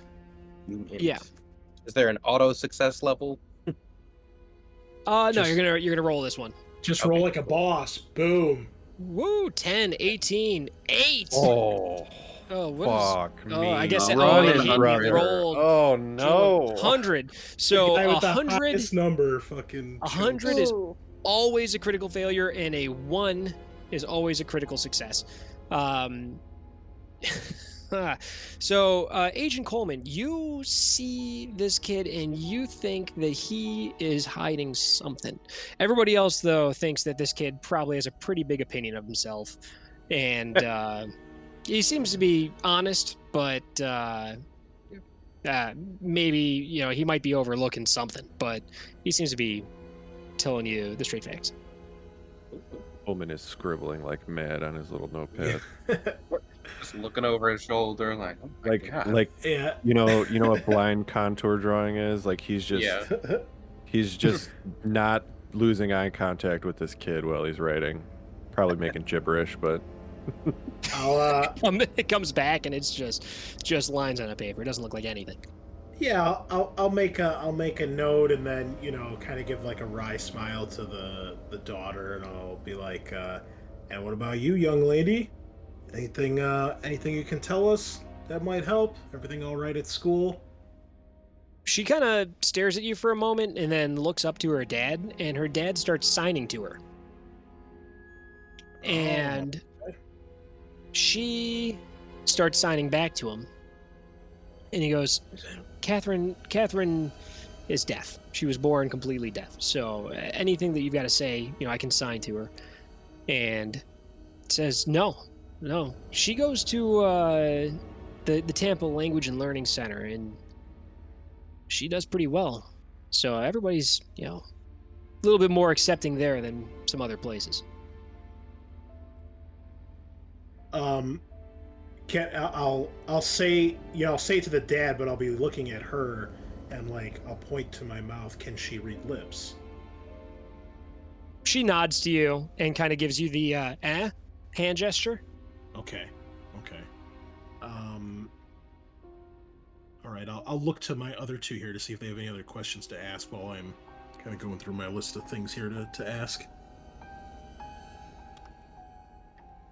Would we have noticed, do their neighbors or do they have any sort of like ring or like camera systems that could have been pointed anywhere? You didn't see any kind of cameras on this house. Okay. It's something that if you wanted to go out and check with the neighbors, you could. Okay. Yeah, that might be something to do on the way out. Yeah, I mean, we can ask them too But- if they have any security system of any sort. Yeah, when you mention that, Tim's like, huh, and he goes over into the kitchen and he picks up a Ring doorbell in the box and he's like, "Yeah, I got one now." Mm. So he's Okay. going in there probably a little bit later on today. Smart Alright. move, sir. It's like, "Yeah, I tried drilling in to the wall out there, but my drill won't do it. I need something a little bit stronger. I'm gonna go ask the neighbor, see if he's got something a little bit better that can make it through the wall." What did the police have to say when they were here? Well, they came through and they didn't do too much, honestly. You know how the cops are. Yeah, they just wanted to see if they asked, "Oh, do you have any enemies?" And we don't have any enemies, so they didn't have too much to go on. And they said that they're going to be in touch and they'll keep an eye out. But I haven't seen hide or hair since they left. The symbol that they carved in the door mean anything to you? Familiar in any way? I don't know, man. It kind of looks like a really bad smiley face. I don't know.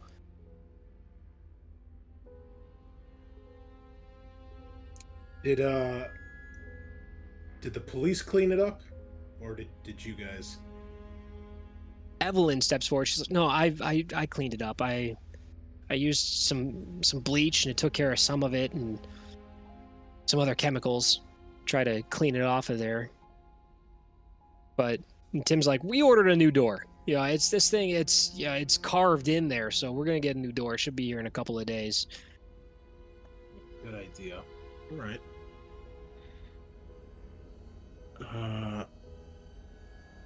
I'll look to the others if they have any anything else they want to ask. Nope. Coleman would shake his head and just keep writing in his notepad. Do you mind if we take a look outside, just around the property, see if there's anything that maybe the police missed? Anything out of the ordinary? And was there any other Yeah. vandalism of any sort? I mean, is your car normally in the garage or in the driveway? He's like, "No, we got one car in the garage. It's a big garage, but we got a lot of stuff in there. We're still working on unpacking some of it. You know how it is.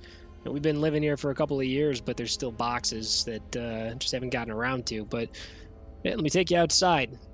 And he, Okay. nods to his family, and Chad runs back up the stairs, and then Catherine behind him, and he walks around with you guys, takes you guys outside. Okay. The night this happened, were either of your cars in the driveway? No, they're both in the garage that night. I'm guessing if I left them out, probably would have gotten tagged too. Yeah, that's what I was thinking. Okay. You guys walk around the side of the house and you get by that, again, where the fire was, and there's a metal door that goes into the garage. And he's like, I got this door put in when I first got here. This is a fire-rated door. You know, it's something that should take a while for it to burn, just in case. You know, I don't. You know, I've had some issues in the past, and it's better to be safe than sorry. And you know, what they're paying me at this new place, I can afford to upgrade some stuff. What kind of issues? Oh, you know, I mean, you ever live in a shitty apartment building? Sure Idiots living nearby, cause problems. You know, it's better to be, you know, protected in case something happens. Can I do a human Yeah, tap? human, yeah. Because I feel like we're getting conflicting information here.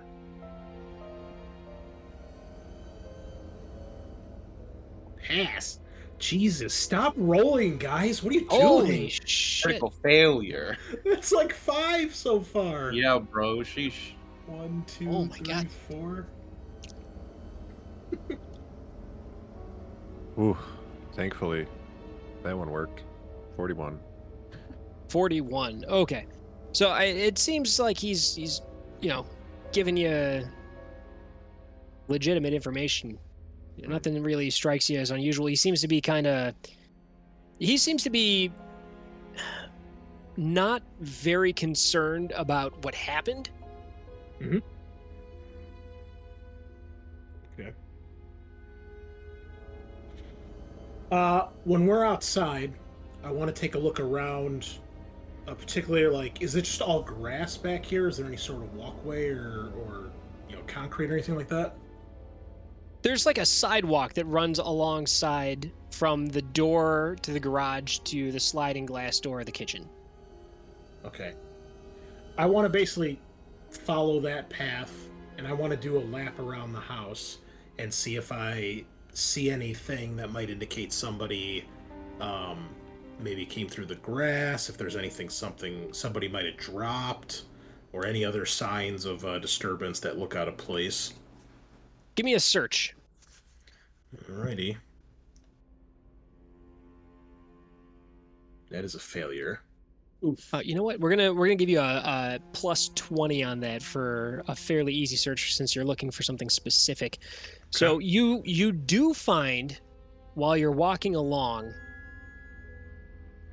right out by the front door on the side, you find a cigarette butt. Are either of them with us? I Either the don't know, Bernards? are you with Tim right now, or did you walk away from him? I think I would have started looking around.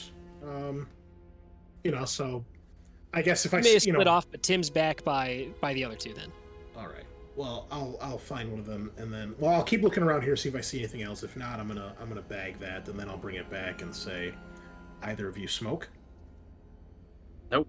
Oh no, man! I gave that up years ago. Not you, Tony. Jesus Christ.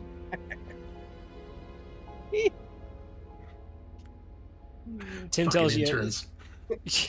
Tim's no, I gave that up years ago. It's about 5 years ago. Can I see the brand on the cigarette? Yeah, it's a Camel. I'll ask him what brand he smoked. Oh man, I used to smoke Marlboros, but it's been, like I said, it's been years. Wife made me give it up. I take it she doesn't then either. Okay. Oh, no way. Evelyn? No. All right. Okay. Well, that's something. Are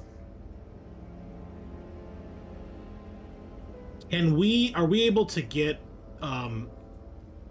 like, well, I guess when we looked at the stuff online, can we get pictures of, like, the stuff that was spray painted and see if there's anything, Yeah, you can Now- isolate like stills from that video, sure. Okay, yeah. Is there anything else, or is it pretty like typical type of vandalism shit you'd see in a case like this? Like, It just looks like Nothing. somebody's. It's all the same red spray paint, just that stuff sprayed on. It's, you know, like I said, like some swastika, KKK, and it says "Go home," and then it shows, in that same video, you see like images of like the scorch marks in the melted trash can from outside. Okay.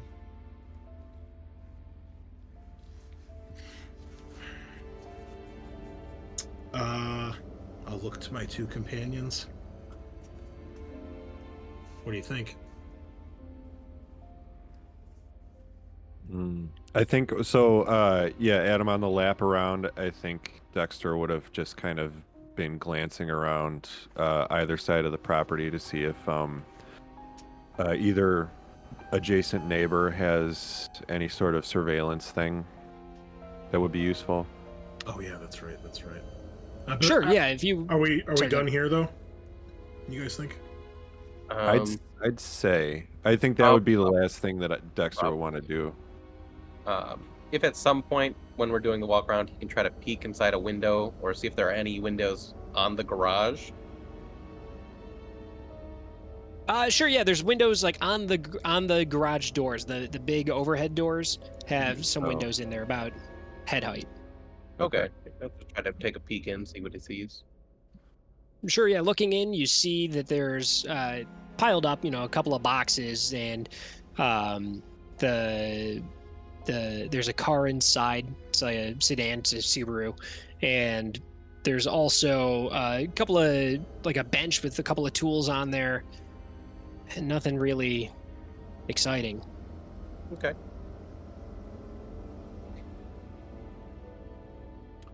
For the surveillance stuff, what would you like me to roll? Would that be a search? So, no, you just go head over and talk to some of the neighbors, and talking to the neighbor next door is an older woman answers the door, and she's like, "Hi, how can I help you?" Hi, ma'am. Dexter Coleman, FBI. I'm investigating the crime that happened next door. I'm just wondering, you don't happen to have any sort of surveillance cameras or anything that would have picked up any sort of disturbance? Oh, I'm sure. You can. I've got my ring. Everybody's got one of those, right? So she pulls out her phone and starts fumbling through it, and she's like, "Oh, I got the password," and she, is trying and finally gets the password and opens it up, and she's scrolling through, and she's like, "When? That was 2 nights ago, right?" Mm-hmm. 2 nights ago, middle of the night. Well, let me see if I can find anything. And she's going through, and she's got nothing really. There's a car that drives by that crosses through and activates the motion sensor on the ring, and she's like, "I guess this is the only thing I have." It was at let's see, it was about 1:30 in the morning that day or night. 30 a.m. Okay. And would the ring have picked up like a decent image of this car? Or It's is it like a a little low res? sedan. It's in the night vision thing, so it's hard to really make out what color it would be. But a light colored sedan looks from your. Excuse me. You are the actual FBI agent, right? Correct. Yeah. So you recognize it. It's you would ballpark it probably late 90s sedan. Okay. Buick. Late 90s Buick. Okay. Does this lady's ring, by chance, does it face the Bernard's house in any way? Can you see any part of their house from her ring camera? No, you can't make out the house, but it's this car does go towards their house. Direction off, yeah. Okay. Yeah. Okay. Yeah, I think Coleman would try and get probably do like a screenshot from her phone to his, just try and have a piece of evidence and write things down, get her name, and I really appreciate it, ma'am. Thanks again, and hope you have a pleasant day. You too. Good luck. But that's the only real additional outside surveillance that you're able to acquire. Okay. So we have a light sedan Buick at around 1:30 in the morning. Yeah, while he's doing that, I guess I'll finish up with the Bernards. You know, thank them, tell them, we'll we'll let them know if we get anything, and give them one of Dexter's cards. You know, But think of as anything else? you go to leave, Tim shakes your hand and he heads off back into the office. And Evelyn goes, "Do you think they're going to come back? I mean, this is the first time that I've seen anything like this, but there's been weird things going on around the house. I've heard noises at night the past couple of nights before this. What kind of noise? What kind of noises, ma'am? I've heard things. It sounds like there's someone in the house. Someone that shouldn't be here. Not one of the kids. And I'm in bed with him, and I wake up. I hear it. He says that it's nothing. He thinks that I'm crazy. He thinks that I'm overreacting. But I swear I've heard people in the house. Do you mean like you've heard voices, people walking around? What makes you think it sounds like people? It sounds like someone's moving around in the house. It does sound like an animal. It sounds like there's a person moving around. And I go and I look and there's no one there, but I hear it upstairs. Upstairs being second floor or an attic? Second floor, yeah. It'd be the second floor. What about the kids? They heard anything?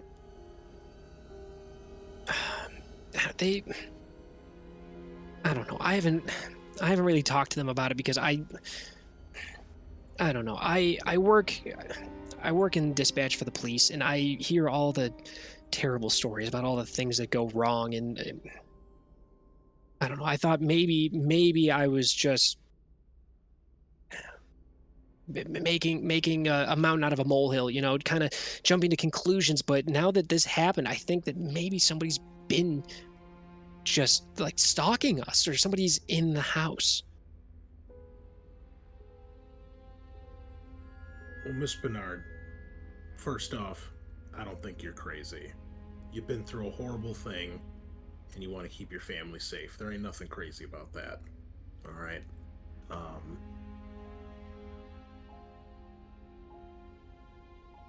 But have you asked the kids about this? Have they, you mentioned it? Have they said anything about it?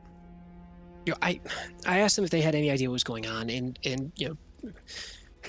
they don't have any idea. They haven't said anything about it. They think that I'm overreacting.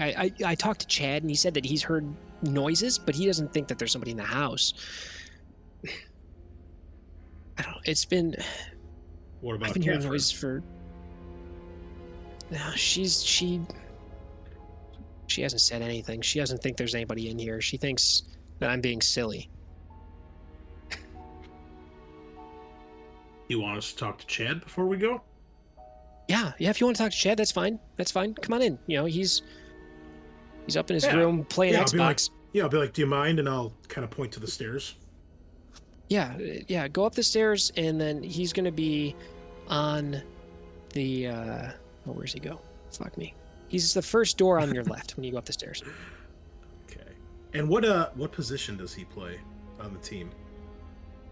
He's a running back. Ah, that's the best He one.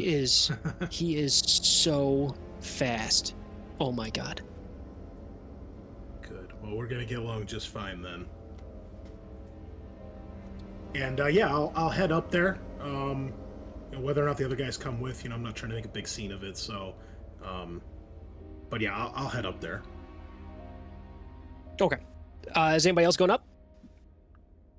Tony will stay down. He wants to ask her a question. Yeah, I Yes. guess before I go up, I'll say to Coleman, like, I'll catch up to you guys, but if I'm not down by the time you guys leave, maybe just do a little bit more canvas around the neighborhood, see if anybody else heard or saw anything, or if there's any other surveillance. And yeah, I'll have a chat with him.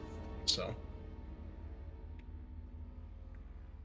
Yeah, I think Um, Coleman would definitely let Luther do his thing, and we'll start canvassing or looking around a little bit more.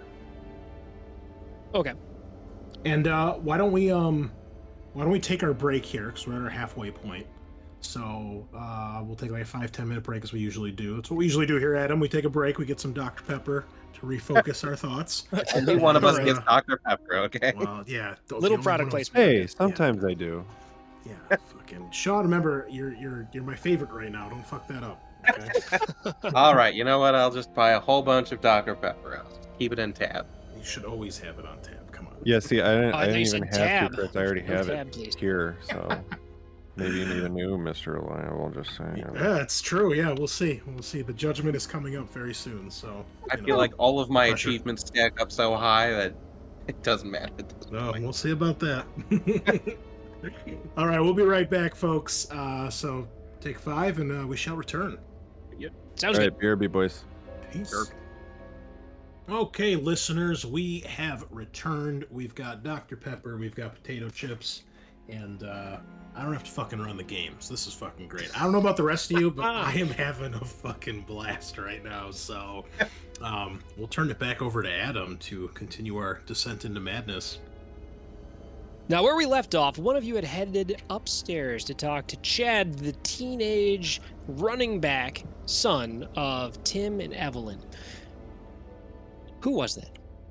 That was Detective Luther. What is Chad doing when I get up there? You get up there, and he is in a lobby waiting to get into Call of Duty. I'm guessing it's probably got to be like Black Ops 2, I think, in that year. Okay. Well, Luther is not a kid, so he doesn't probably understand that that Chad has bad taste in video games, but that's okay. Can't you just pause it? Do I, as I'm going upstairs, I'll just take a look around as I'm walking through the hallway. Maybe just look into any rooms that I pass. I won't like go into them, but just if their doors are open from the hallway, anything weird, out of place, special that I would notice that piques my interest or curiosity. Well, as you get to the top of the stairs, to your right, there's a open door to what looks like a bathroom. And then the first door on the other side, to the left, is Chad's room. There's a closed door beyond that, which leads to another room. And then around the corner, there's another door. Is this the top of the stairs? Or That is the this top of side? the stairs. The lefter side. Okay, gotcha. Okay. All right. If I don't see anything, weird or strange, is his door open or closed? It's open just a crack. All right. It's got a bunch of stickers on the door. It's, Okay. various, musicians and Call of Duty stickers and football. Football. All right. Cool. I'll just kind of walk over there and kind of peer in, and I'll give like a little knock and push the door open. I'll say, your mom was telling me you might be the next Matt Forte. He pulls his headset off and he's like, "Oh, hey, what's up? You're the cop, right? What's up?" Yeah. Well, nothing much, man. I was hoping I could pick your brain a little bit more. And, Hold on. He fucks around with it and turns off the game. Oh, you So, didn't have, all right, yeah. you don't have to stop, man. You can keep playing. Oh, no, sir. What can I do for you? Tell me, your mom was saying she's heard noises in the house. Things that maybe spook her a little bit. Has she ever mentioned anything like that to you? Yeah, it. Yeah, she worries a lot. She's yeah, she worries a lot. But yeah, I heard some stuff too. I thought was kind of weird a couple nights ago, but it sounded like in the middle of the night there was something going on next door. But I don't know.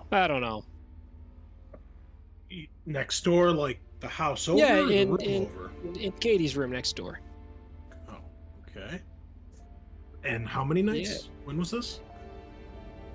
Ah, man, it was last week. I had a couple nights last week actually. What it You know, sound like? I stay up kind of late. You know, I'm playing video games a lot, but you know, it's I heard something. It sounded like maybe she was playing around in there or something, but she's usually not up as late as I am. You know, all night ragers, right? He Yeah. pounds his chest. Pounds his chest. Did you check it out at all? You ever ask her about it? Nah, I figured she was just playing around or something in there. I don't know.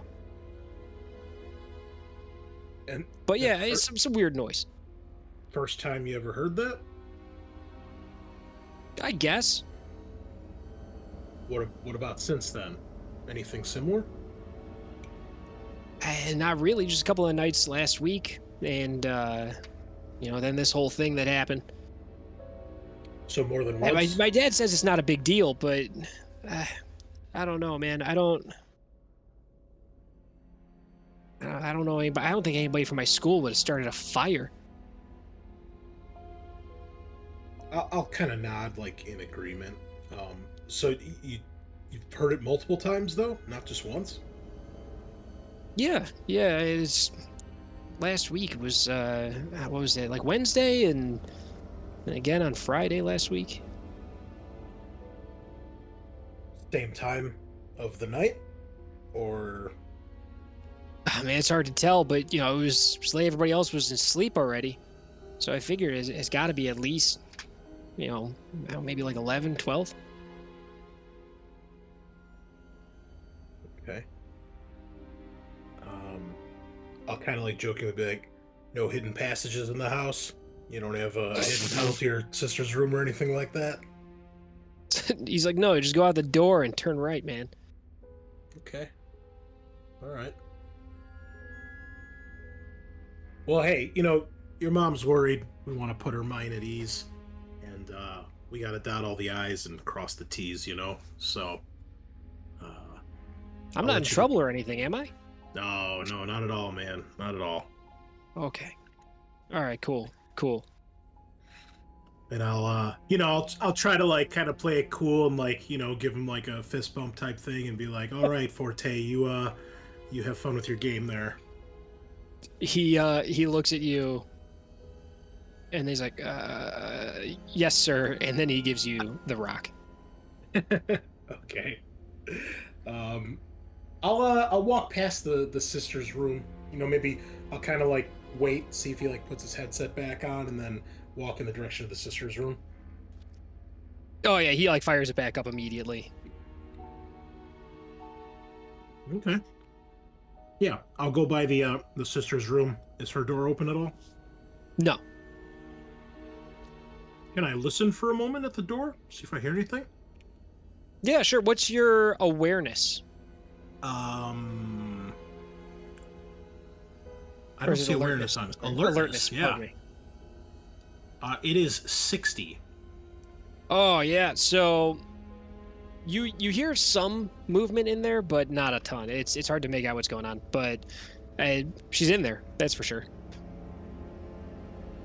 I don't hear any shamistic voodoo rituals to the damned, do I? It's hard to tell, but no, definitely not.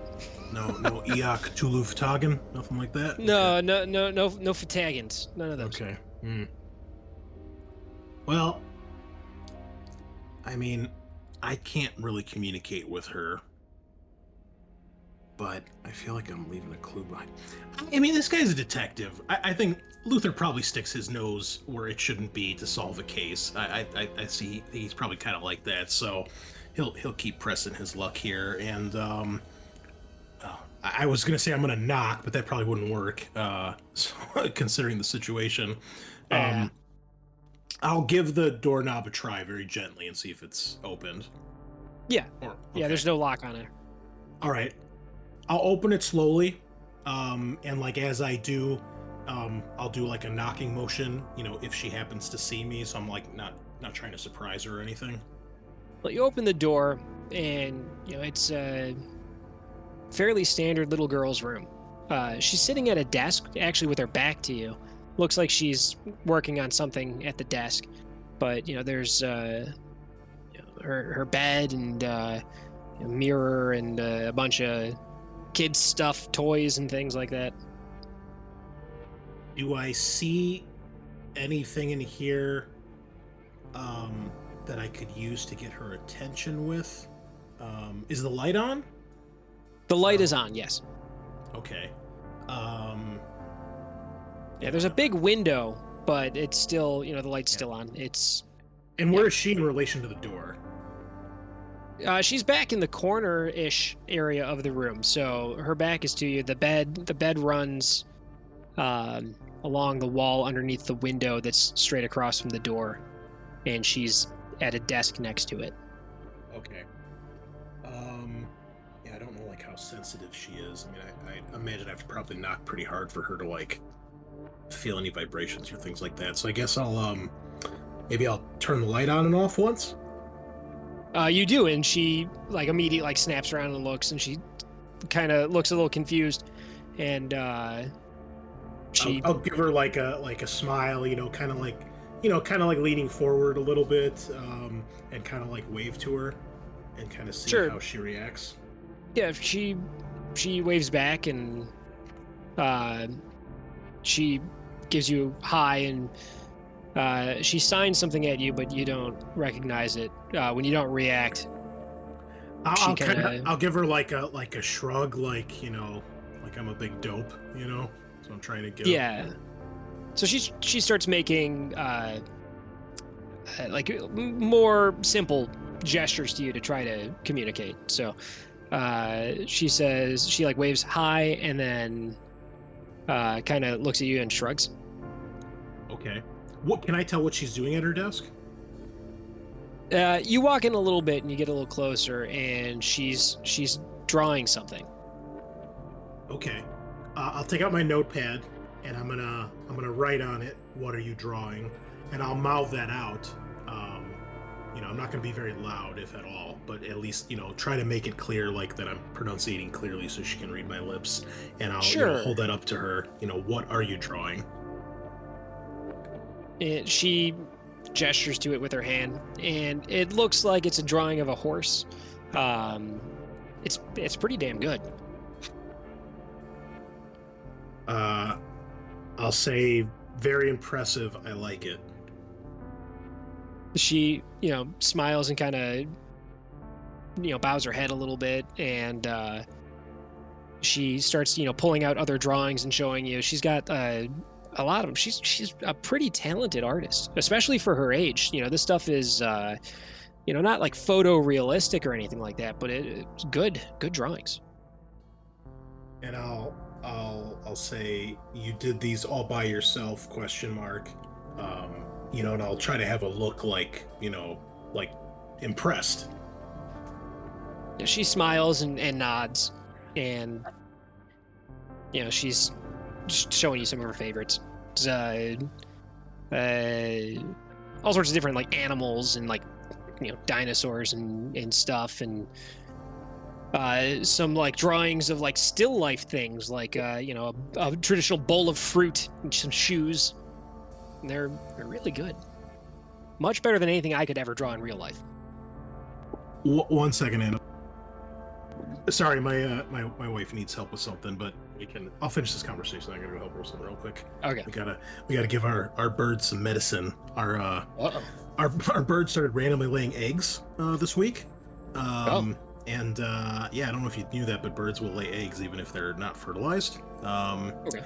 Holy shit. So she was egg bound. She had an egg stuck in her that she couldn't lay, so we had to take her to the vet, and they got that out. But now we got to give her some medicine for a couple days to make sure that it doesn't happen again. So you can imagine giving a oral medication to a parakeet is not exactly easy. Oh, geez. Good luck, dude. Anyway, do any of these pictures, are any of them out of the ordinary or look really weird, or most of them these look like kids' drawings? Go do your medicine thing. We'll come back to it. No. She can wait. I'll finish this up. Okay. Yeah, you're going through it, and they all look pretty normal. You get one, and it's this weird, very dark, very scratchy drawing of like a person. Oh, I knew it. I knew it. Yeah, we're like, oh, look, Yeah. pony, dinosaur. Oh, entity from Eldritch another dimension. Abomination. Yeah. Okay. Yeah. Cool. Unspeakable beast. No Yeah. good. Yeah. I'll ask her. What is this one supposed to be? She signs something to you. You don't recognize. I'll give her my pencil and notepad. She writes sweetness on it. I'll say, who is Sweetness? She taps on the drawing. And then she writes, Sweetness visits me. I'll say, is Sweetness your friend? She nods. Where did you meet him? She kind of gestures around the room. Does Sweetness live here? She shakes her head no. Does he visit you here? She nods, yes. When does he visit you? She kind of looks around and she writes down at night. What do the two of you do? She she signs to you, but you don't understand what she says. She writes down we talk. And I'll put about with a question mark, and again, like kind of like big dopey eyes, like trying to like play along, like it's kind of a game. Sure. She writes school, judo, drawing. I'll say you do judo, and I'll do like some like lame ass like karate chop motions.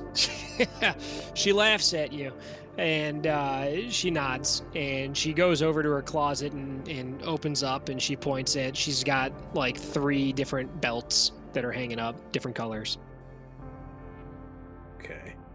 I'll write down. I'll be sure to call you when I need backup. She laughs and pats you on the back. And then I'll say,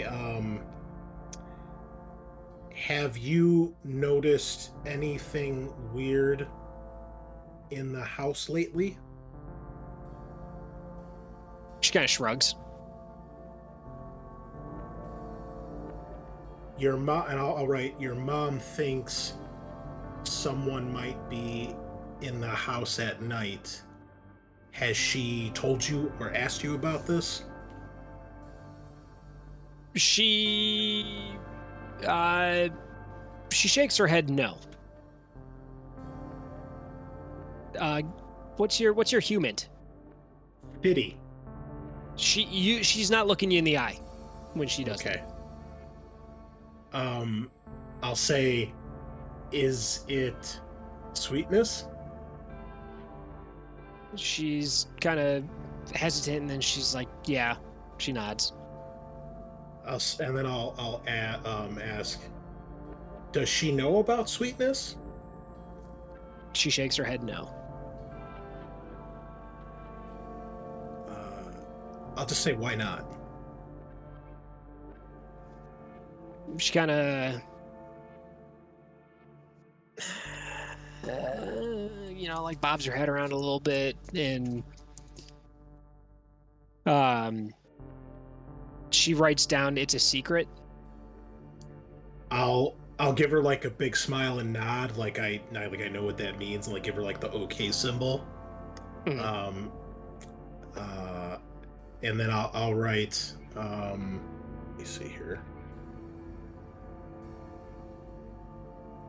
How long have you known Sweetness? She kind of thinks for a moment and writes down a few weeks. I'll ask her, does Sweetness know who set the fire? She shrugs.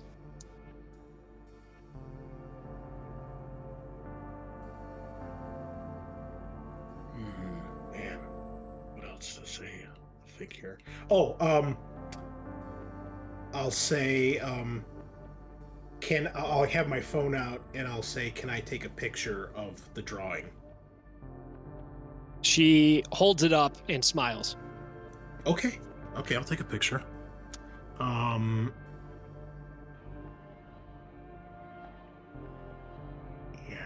I can't think of anything off the top of my head, and I feel like this is one of those situations where I can't really be lingering too much, so I'll say thank you, and I'll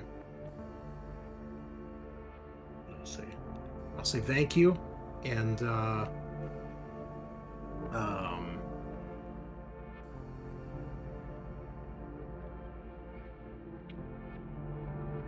don't know how to end the conversation.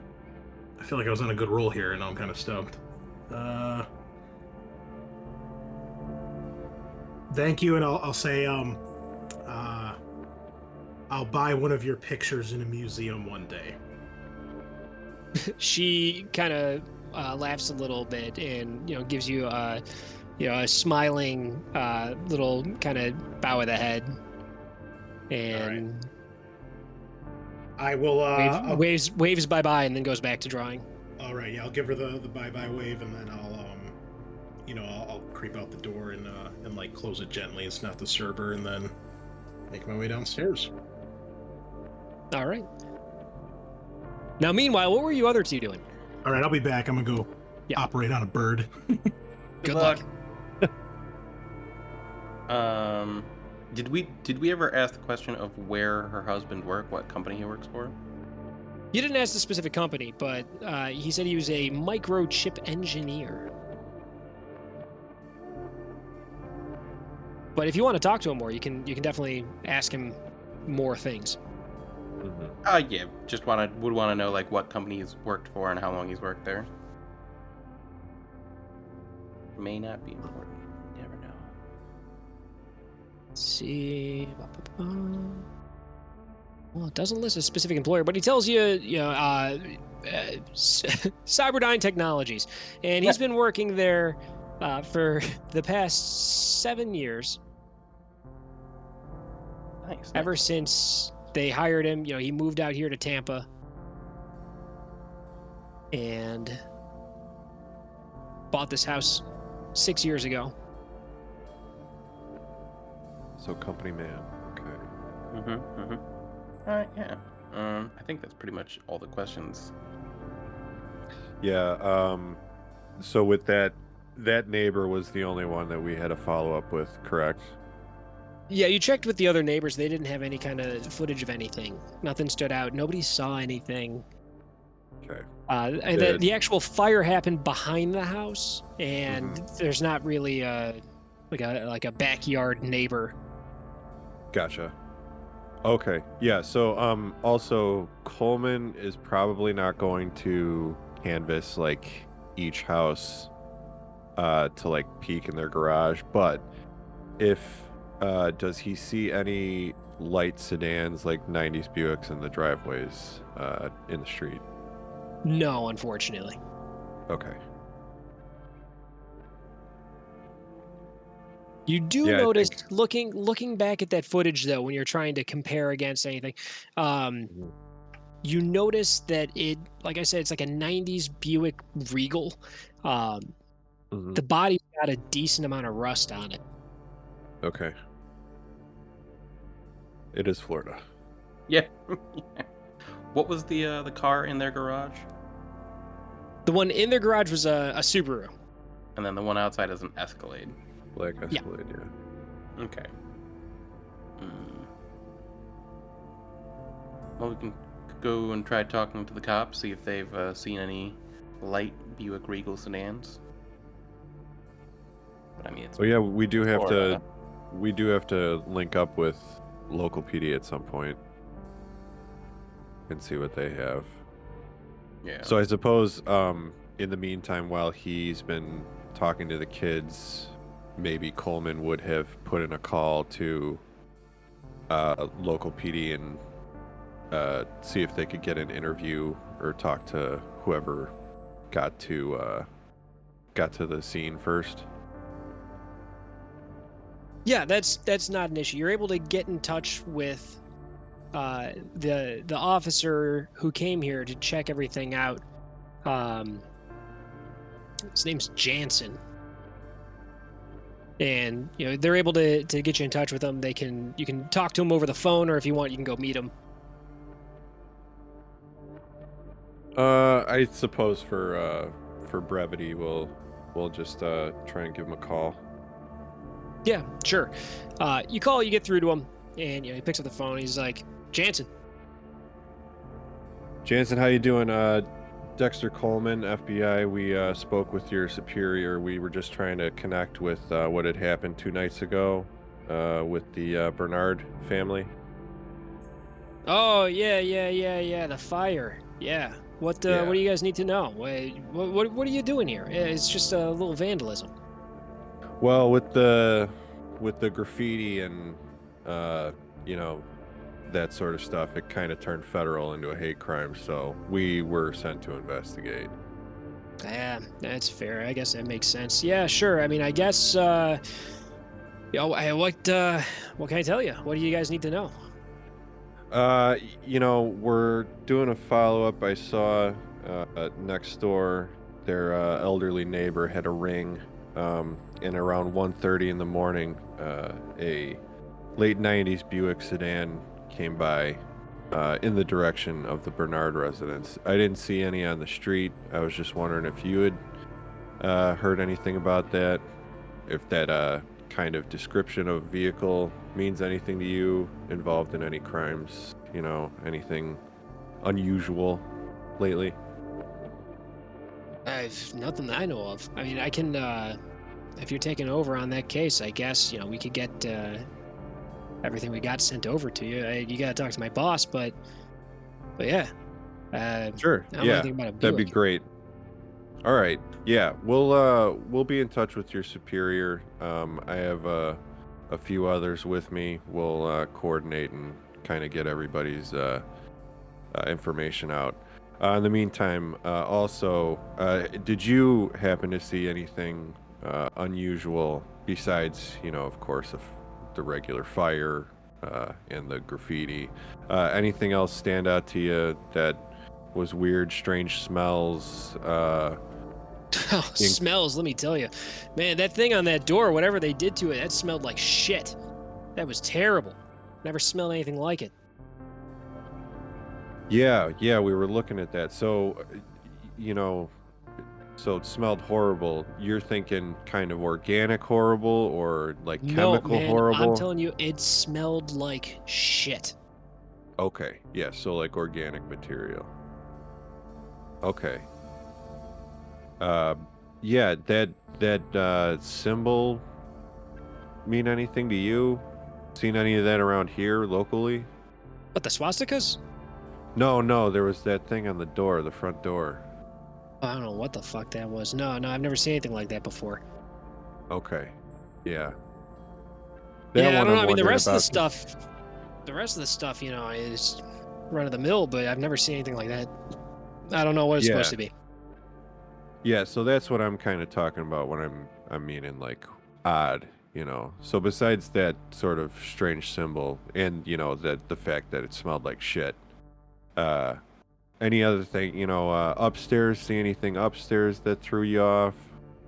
I didn't go upstairs. It just looked like some vandalism. I'm guessing it was probably just some local idiots just getting their jollies. Yeah, you haven't But, had any sort of reports of that kind of activity recently, though, huh? This is kind of out of the blue. Not in this neighborhood, man. Oh, okay. So this is kind of a usual thing. Nah, North Ridge is pretty nice. Okay. All right. Well, Jansen, I appreciate you taking the time. We'll probably be in touch with your superior. We'll probably be planning on taking this over. So. All right. But well, yeah, you we'll know, be in touch. I'll get you the number and. All righty. Well, thank you very much. Yeah, you're able to get information from them. You get any kind of crime scene pictures of it. So it's a little bit better detail than what you were able to pick off of the YouTube video. But there's all sorts of photos of all the spray paint stuff. It's all done in the same color. It looks quick. There's nothing flashy to it. It's pictures of the scorch marks of the burnt garbage can. It looks like in some of the pictures you see that it looks like the spray paint can that was used was in the trash can that burned. Something that kind of stands out, though, the trash can seemed to be a little bit further away from the house than you would expect it to be. And in the report that you see, it looks like someone deliberately tried to get a fire going under that garage door. It's a fire-rated door. It's not something that would normally fire would get through it quickly. Those are supposed to be able to burn for sometimes up to 2 hours before the fire gets through to the other side. It looks like something was shoved under to burn. I guess you stumped him with that. Case closed. All my digits are intact. Thanks for asking. Hey, nice. Way to go.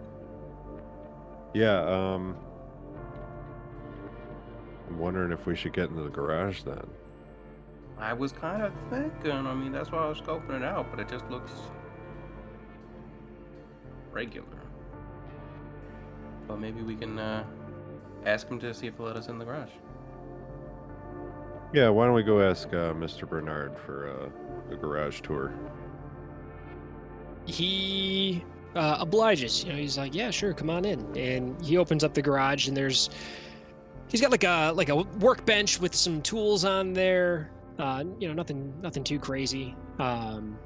He's like, the fire was over here, and he shows you that there's some burn marks right on the inside of the house, or not the house, I'm sorry, the inside of the garage near the door.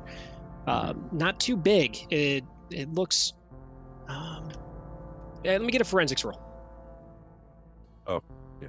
You got it. Forensics. Oh, God nice. Ooh. A 2. 2. Okay, and your target number was 70. So yeah, you definitely succeed. It looks like whatever burned was something small. Somebody probably crammed some papers or something under the door to burn. There's not a lot of like the scorch marks on the inside are not big. Mm-hmm.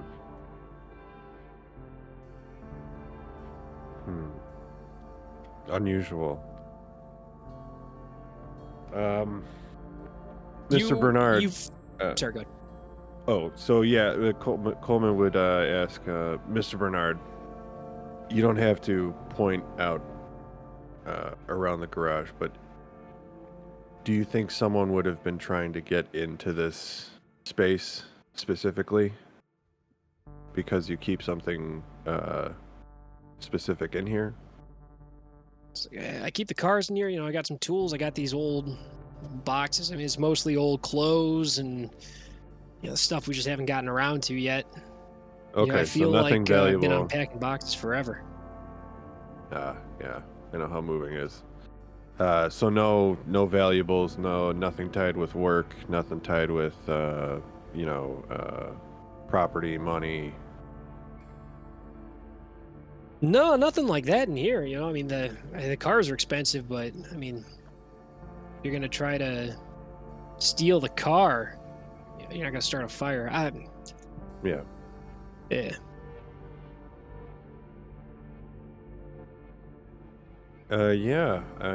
Coleman would just be sort of looking at, is there any kind of like scrape marks on the ground, like he's constantly like moving the bench out of the way or something? No, nothing like that. Okay. Nothing out of the ordinary, like, I don't know. No, nothing like that. Yeah, it Just seems a like garage. a fairly reasonable garage. Reasonable garage sounds like a good name. Yeah, yeah.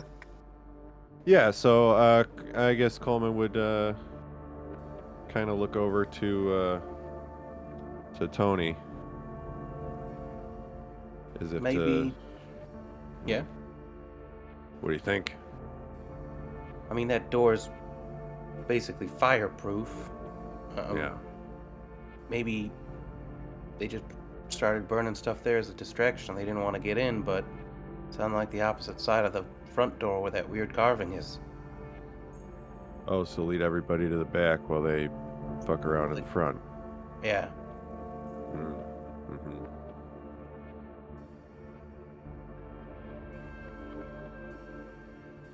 I mean, otherwise it just looks like a reasonable garage, right?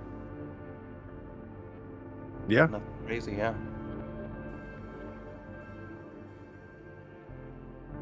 All right. Well, thank you for your time, Mr. Bernard. Yeah, I mean, if you guys need anything else, you know where to find me. Sure. You bet. Thank you. So at that point, you guys head out of the garage, in through the main portion of the house, into the entry area, just as Luther comes down the stairs. Yeah, I'll go find Mrs. Bernard. Do I see her anywhere?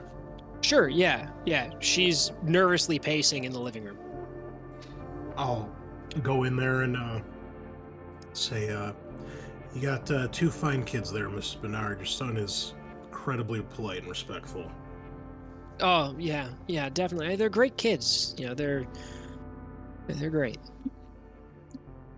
I'll say, has your daughter ever, and I'll keep my voice low, has your daughter ever mentioned a imaginary friend or anything like that? No, she's probably too old for that, don't you think? I mean, she's 8 years old. I don't think she's had an imaginary friend for at least 5 years. She ever told you anything about sweetness? Sweetness? No, I've never heard anything about that before. What's going on? What's happening? What do you? I'll pull the picture up, and as I am, I'll say, I'm not trying to alarm you, Mrs. Bernard, but you felt you could trust me and bring up the noises, the things you're hearing. I'm just returning the favor here. As her mother, I chatted with her too, and this is one of the things I saw in her drawings that she showed me. She said this was her friend Sweetness. She looks at it, and she's like, "What the hell is that? No, I've never seen this before." Yeah, she said that that he visits her at night recently, and Chad said that he's heard these noises at night, and they sound they were coming from her room. So Is this? now obviously Luther's thinking something different, but he doesn't want to panic her too much. But he's going to say, is it possible, do you think, that maybe Catherine is up at night playing with this, make-believe friend, and that's the noises you're hearing? I mean, every time I hear the noises, when I get out of bed, I move through the house. She's in bed. I'll point out like the days that I think that they line up, like the day that Chad said he heard something versus what Catherine told me, and see if those line up to any of the nights that she thinks she heard noises. She's like, what? Yes, what is going on? So you think she's just playing in her room? I heard it sounded like someone moving. And I'll kind of like lean in, you know, and very sincerely, like with his body language and his face, you know, or his facial expression, be like, you know, what is it, Mrs. Bernard? It sounds like what? It doesn't sound like a child. It sounds heavier. How so? You've seen her. She's not very big. She's an 8-year-old girl. It sounds like a person, like an adult moving around. Okay. Like there's someone in the house rummaging around. Okay. Do you they don't have any cameras inside. I'm not familiar. What is it called? Link? Is that what they're installing? Ring. Ring. Ring. Sorry. Is Ring. that just like for a doorbell security camera? Yeah, it's like a doorbell camera. Yeah. Okay. I'll say, look, maybe, just a suggestion, maybe it'll make you feel better. Maybe you can find out if it is Katie or Catherine walking around. Maybe consider putting a camera or two, maybe in the hallway, maybe something, maybe in her room, so you could see anything like that. Maybe just watch for a couple nights and see if anything out of the ordinary happens. That might give you a little peace. Might give you a little peace of mind just to know. I mean, no harm if that's what she's doing. You know, other than staying up real late. You know, try to make light of the situation. Try to make her feel a little better. You know. Sure. That's. Yeah. Okay. That's something at least. I'll tell you what, and I'll take one of Coleman's cards, or if she has one like on the table or whatever that we gave her, I'll put my number on the back, like I'll write it out, and I'll say, look, I'm all out of cards, but you know, if you can't get a hold of Coleman, that's my direct number. All right, we'll be in town for a few days, following up any other leads here, you know, to make sure there isn't anything we miss. You know, we got a little bit of evidence here. You know, we'll see what we can get anything off of that. You know, make sure we explore every avenue. But maybe in the meantime, you know, you can get these types of, you know, little hidden cameras, you know, not too expensive. Go to any big tech store. They can probably point you out something. You know, you can probably do something discreet that she can, you know, hide in her room somewhere and just look over it a couple days and see if anything weird shows up. If anything peculiar, you hear something, you see something, even if you think it's weird or insignificant, if you want to run it past us, I promise me and my guys will take a look at it, and, you know, hopefully we can put your mind at ease. What? Okay. I want to find out who's been doing this, like this vandalism. This can't be from an imaginary friend. I mean, this has got to be something. Well, no, I don't suppose Sweetness was outside lighting a fire, but you know, it's our job to look at everything, every bit of evidence, every bump, every noise, just to make sure there's nothing that connects. And there probably isn't anything, but I think for your peace of mind, it'll probably help. You know, we've been doing this, me and Coleman, we've been at this for a while, and seen some strange things you wouldn't think, you know, sometimes connect the dots, and sometimes it's the most, you know, innocent, harmless thing, and once you know the truth, things are back to normal. In the meantime, we've got some evidence we can run, and, you know, we got databases and things like that we can put it through. we'll talk to the local PD. We're gonna be talking to them too, so see what they've got to say and compare notes and things like that. So we'll do a little bit more looking around and we'll let you know what we find. But in the meantime, you need to call, just give us a ring. Okay. And Okay. I'll kind of be like, fair, sound good? Yeah, I guess so. It's just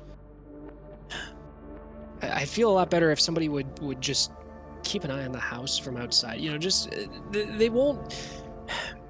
I haven't worked at the PD in 6 years, and it's like they all forgot I was even there, and they won't listen. They won't.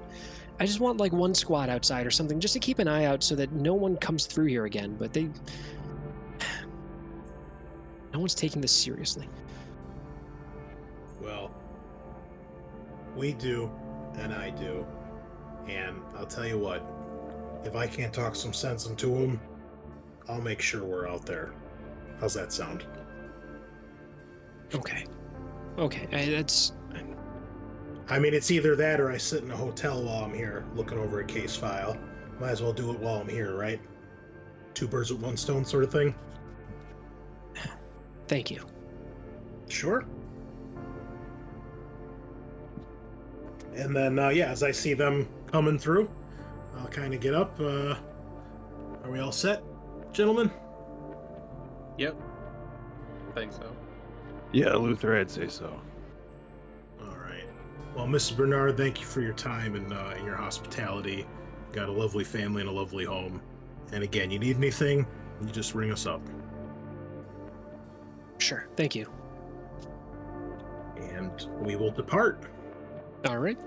There you go. I just finally found this artwork that I was trying to remember where the hell I put it. So here you go. There's a drawing for you. Oh, yeah, that's totally normal. Yeah. Man, Walter Payton's really let himself go. What the shit? Spooky. Huh. Okay. So once we get back in the car, I was trying to listen to what you were doing, Kyle, but I was busy having my hands chewed on by a bird, so I didn't really hear much of what was said. About talking to the first responder or the... Oh, is that who you're talking to? I didn't even... Well, I talked to the... Yeah, was that during the bird? I think so. Yeah. Yeah, so Jansen, first responder, called him, got a little bit of info, and then we were able to get photo evidence through the local PD, and saw that something was shoved under the door of the garage to burn, and that the trash can was unusually at an unusual distance from the house initially. As if, so what, the trash can wasn't in its normal place? No, it was Yeah, further away from the house than it would normally be kept. It was a few feet away. Whereas you could see like the recycling bin that's not completely melted is like up against the side of the house. Did you ask them about that? The Bernards? Oh, we didn't? No. Fucking worst detectives ever. Okay. Paramedic, thank you.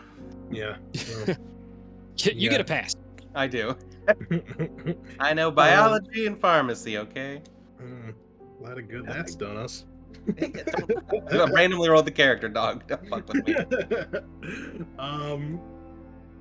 Okay. Any other leads on the car or anything like that? No, the Buick. No, I asked Jansen about it. He didn't have anything really to respond to. Also, the garage is very reasonable. Yep. So nothing unusual there. Just very reasonable. Okay. Well, I will.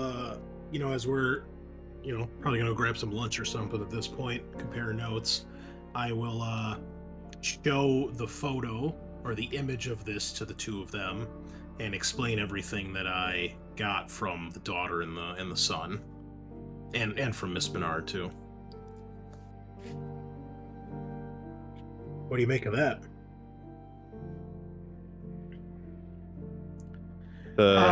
Adam, does Yes, sir. this image is it familiar in any sense to any of the weird shit we've ever heard of or explored? Or does the name Sweetness mean anything to any of us? All of you can do an occult roll. Hell yeah. After I'm looking gonna at this fish drawing. this 10 until I succeed. Maybe. Oh, Oof. not like that though. Oof. 93. It's almost a 3. God. Come on, Tony. Oh, Don't worry, boys. I got this.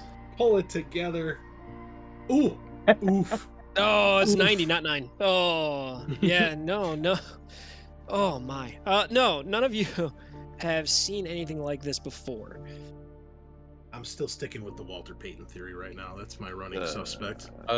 It's a chicken. Tony's gonna start Googling just like local Tampa occultists. How about Slender Man? Yeah, looks like this guy hangs out with him. Well, yeah, This I'm guy gonna looks try to fairly find some slender. shady person online who has like their shitty strip mall shop where they just house a bunch of weird occult shit, and maybe we'll be lucky. So, you can, I'll let you give me a computer science roll. I believe it's called computer science. or I'm it might not be trained in computer science. It's grayed out. Oof. Anybody have computer science? No, actually. Science, let's see. No. Shit. Oh man! All right, so we're gonna do. So you have the option to roll against intelligence times 5. So you'll see if you click on where it says physical, you'll see Okay. like a percent next to where it says it'll say like int and then a number and then a percentage. Oh, Click on that I- percentage. Yeah, I got a pretty good roll there. Pretty Yeah, good number. 50. Oh, crit! Whoa! A nat 1! Oh. There we go. Sick, brother. There we You go. know what? I don't care what Dexter says about you, Tony. You are an okay guy. That's just saying bad things about me. You're all right. So you I'm gonna let you bleed You out, may- bro. do some incredibly great Googling and being able to look at this this image on the door and this drawing. You dig up that image on the door is associated with an ancient mystery cult related to Kore or Kos or Yos. Not too much is known about it, but with your search results and that critical success, Kore, spelled Kore, is the queen of the underworld in ancient Greek mythology. And this symbol is associated with katabasis. I believe I said that right. The physical descent into the underworld. Can you spell that word that you just said? Katabas. And one more time, that was the descent into the underworld? The The physical. physical descent into the, not like your spirit going there, but you going there yourself. Like paying the boatman to take you down the river Styx. Yeah, or heading down there to Being try to dragged retrieve out. your wife and bring her back. Right, yeah. And what was the name of the Queen of the Underworld again? Kore, Kore. Queen of the Underworld in Greek mythology? Yes. Okay. An ancient mystery cult. Sweet. Yeah, what is... I fought a lot of cults in my day, but never a mystery cult, huh? Okay. You're not able to find anything else on that Kos or Yos, though. Hmm. How do you spell that one? Kos or Yos. And that was... what again? The symbol?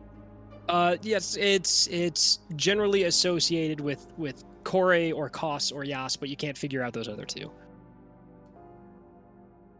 Okay. So I just want to make sure I understand. The symbol is the symbol of Kore? That's what we think? The symbol's associated with this cult of Kore. Oh, okay. But you're assuming with this symbol and this this shadowy figure in this drawing, they've got to be related somehow. Yeah. Cool. You guys are all discussing this over. You guys go to. You guys are in Florida. What do they got? Church's chicken. No yeah. idea. I'll take some fucking chicken, man. Yeah. Let's go to a Popeyes. Popeyes got good chicken. Ooh, Papa's got like And they got the best. Agent Sparkle. Fucking best thing in the world.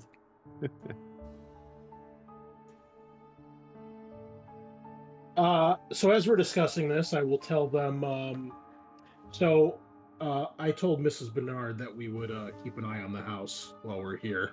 So hope you guys are ready for you. But stakeout, Tony? No, but I'm usually up and working at 4 in the morning. Gross. Well, yeah. Well, that's what we're gonna do tonight. So maybe keep an eye on this place. Other thought that I have, perhaps you can go talk to your first dispatch guy. What was his name? Jansen. Jansen. Maybe we can see if there's any what do you call it? Traffic cams, and see if we can get a better look at our sedan.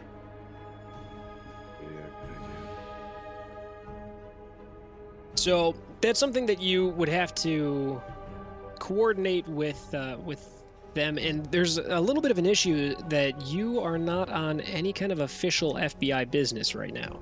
Yeah, so if those are details we'll cross when we get to that bridge. This, if they, Kyle already made friends with this guy, so it'll be on the DL. It'll be fine. If they look into you trying to requisition that kind of stuff, just blame it on Tony.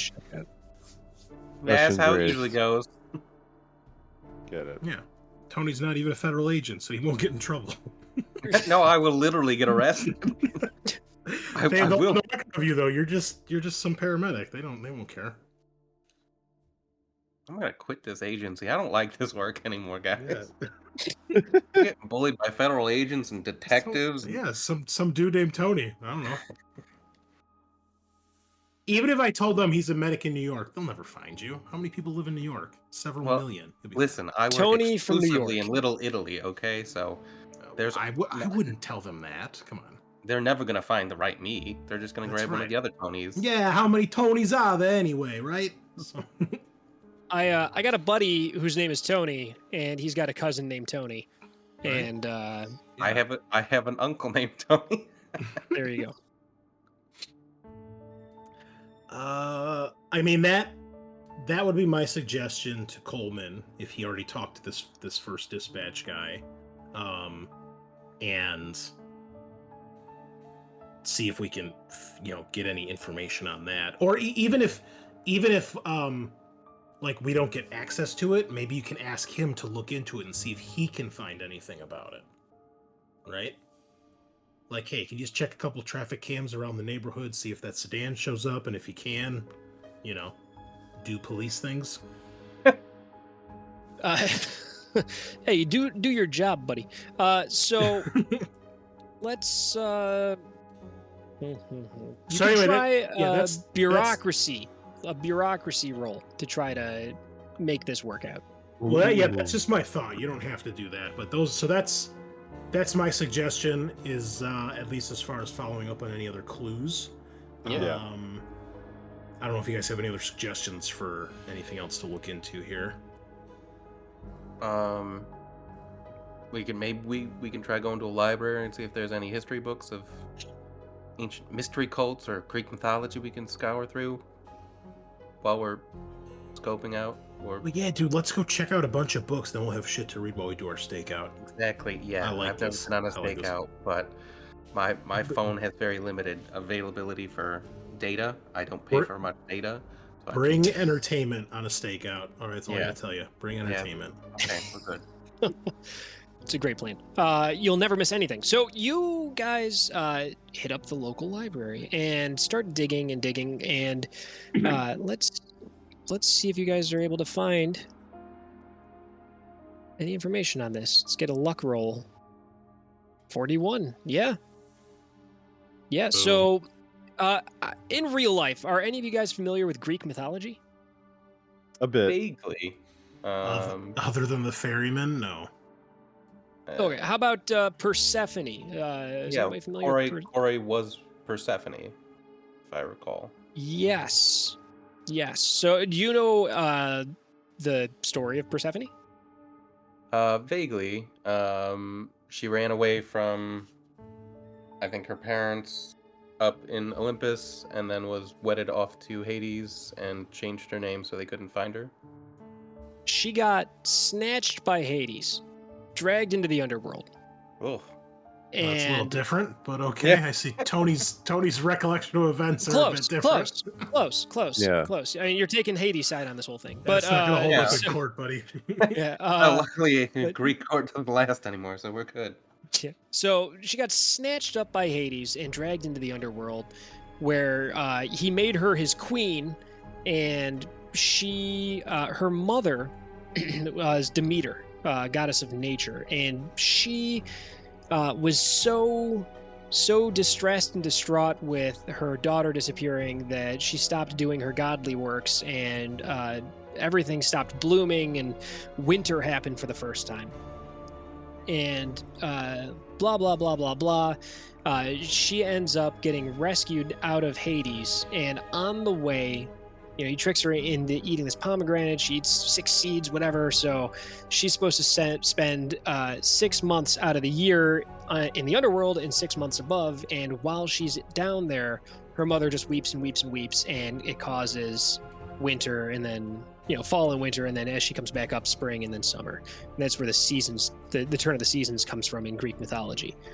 Oh, So cool. there you go. You guys learned something. So Kore is an ancient name for Persephone, the more common name for this god. Okay, so that's like the name she chose or changed to be to hide out in the underworld. So no.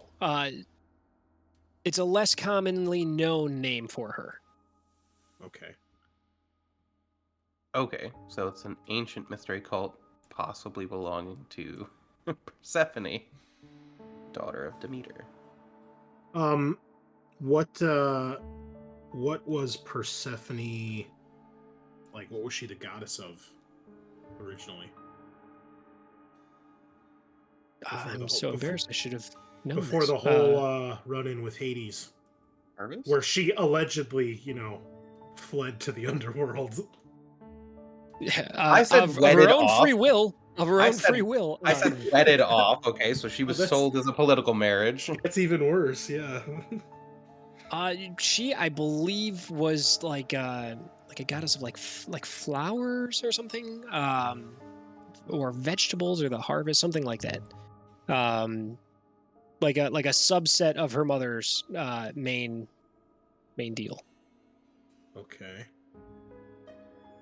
But I like the big thing is the catabasis is just the same thing that happened to her.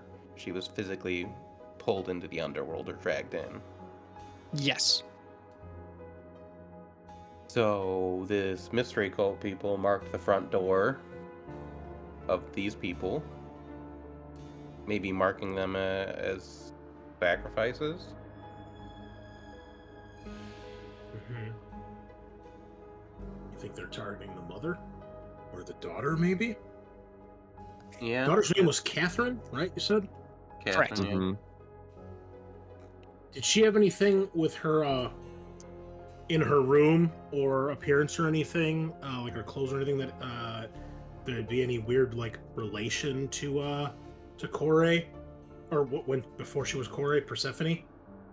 She was wearing a T-shirt that said "I heart Persephone." No, nothing like that. No. No, like flowers or yeah. shit like that. I mean, sure, yeah. There's probably some flowery stuff. Hey, she's a little girl, so there's probably some floral print dress or something like that in there. But nothing like that really stood out or caught your attention, really. Okay. Well, I think it's safe to assume that if this is the legend that we're working off of, and the daughter is seeing this thing in whatever capacity, and the Persephone's the daughter in the story, that the real life daughter here, Catherine, is the target. Yeah.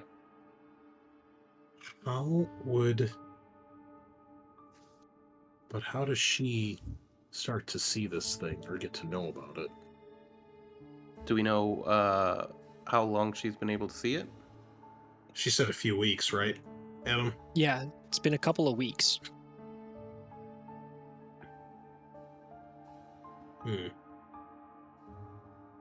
Maybe someone at her school or one of her extracurricular activities sort of flagging her. Maybe she was received like a gift recently. What day of the week is it, Adam? It is Friday. At this point, it's like Friday late afternoon. Friday evening. Let's go Friday evening. Okay. So you guys were pouring over quite a few books to get into these details. I was going to suggest maybe we could try to tail the kids at school, but we don't. That's not going to happen for 3 days. So,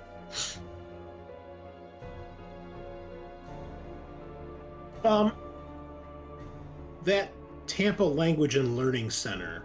I want to look that up. Is it like a school or more of like a community center? It's a school that caters to those with hearing impairments. It's a great place for people with hearing disabilities. Can I tell based on anything I look up? Is it like regular, like Monday through Friday classes? Yeah, it's regular school, just Okay. with a special program. Okay. All right. Yes. I suppose we could go to the school and talk to somebody, but I was gonna say maybe just keep an eye on the kids and see if anything showed up or anything weird. But otherwise, I guess we stake the place out. Yeah. Definitely gonna go check out the learning center, see if we can talk to them and see if anything weird's going on.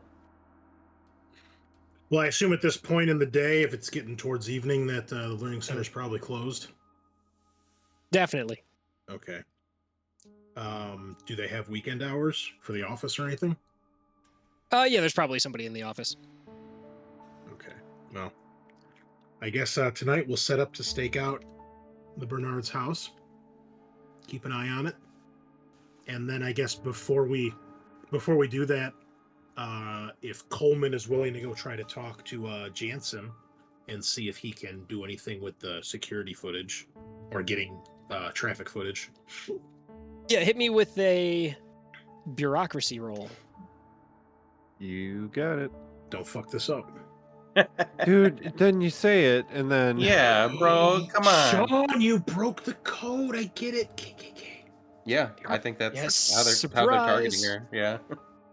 Okay, so that Yeah, failure, so unfortunately, yeah, that 83 over your 40 target number, you're not able to convince him to do that. He goes, no, man. I mean, you should know. You need to get in touch with the right people, and I can't do that. No, I get It's like it. you I trying to get me? appreciate- You trying to get me in trouble? No. Just trying to get you I- to do your you know- job and win a medal, but whatever. You No, trying I to jam me appreciate- up? I appreciate you looking into stuff for me. I don't want you to overstep. I'm just trying to, get all angles here. Yeah. Well, you got to talk to my boss. I can't do anything like that for you. No problem. I There's appreciate rules, it, man. Jansen. Sure. I appreciate it. You have a good one, Jansen. Yeah, you too. So, you guys set up, and you're getting ready to do your full stakeout. Yeah, you guys have your munchies. You got some combos, the the kind with the cheese and the pretzel, and beef jerky, and you guys are listening to some tunes, and just watching. And it's dark outside. Lights on in the house. Let me get an alertness. Oh, shit. So, listeners, we were just saying the KKK thing here. We've got those names, Corey, Cannabis, and Koss, and also the daughter's name is Catherine with a K. So, as I said, I think Sean cracked the case, clearly. Doing my There's best. your answer. It was the little girl. Pass. Adam, does this game use degrees of success or anything, or is it just always pass or fail? It's like a pass, a fail, or you can get like a critical. Okay. Sometimes if you're competing against someone directly, Mhm. whoever succeeds still but has the highest number is the winner. Oh, okay.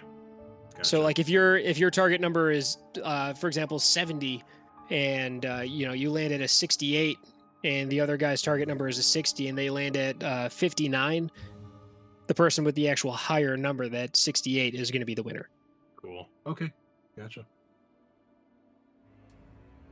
But the two of you, it looks like you had successes from Luther and Agent Coleman. It makes sense. It's Tony's first stakeout. I don't expect him to catch the bad guys on his first night. I'm having a honk shoe. Yeah. What we're seeing though, you like it was kind of cool that your character like knew stuff about the occult and like the fucking Greek mythology. Like that, I like that. That's interesting. Yeah, you're busy digging into the books, so you don't see this happen. But the other two, you see from where you are up into that second floor window. You see something move past the window.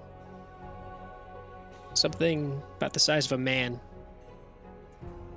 Can't quite make out any details moving in there. All right. Thinking of it now, I didn't say it before, so I'm going to ask, can we do a luck roll to see if I packed a pair of binoculars? Absolutely. Oh, that's not the right thing. Here we go. Big money, big prizes? Fuck. No, 84, no binos, unfortunately. Okay. Next thing I'm going to try, I doubt it'll work, but I'm desperate. Can I try to bring up the camera on my phone and zoom in really close and see if that does anything? You get an incredibly grainy, shaky, blurry photograph of some shadowy looking figure in a window in the distance. Impossible to make out any details. So it's a Sasquatch, clearly. It could be Sasquatch, absolutely. But it's the exact kind of picture you expect to find on the internet when you're looking up pictures of aliens. Yep, okay. And this is Catherine's window. It is. What And time you is see it this when this happens? at this point? It's night. It's probably right about 11 o'clock when you guys finally see this happen. Yeah, I'm gonna note the specific time just in case that matters.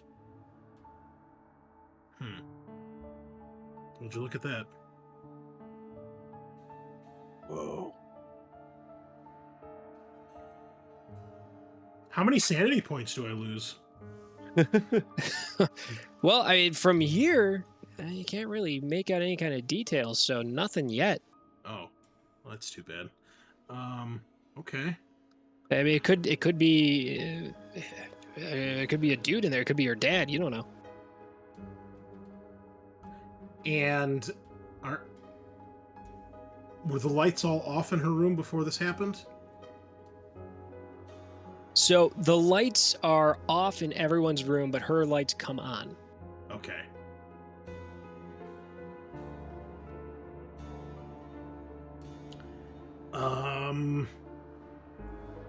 I mean, I guess we'd sit and wait. See what happens.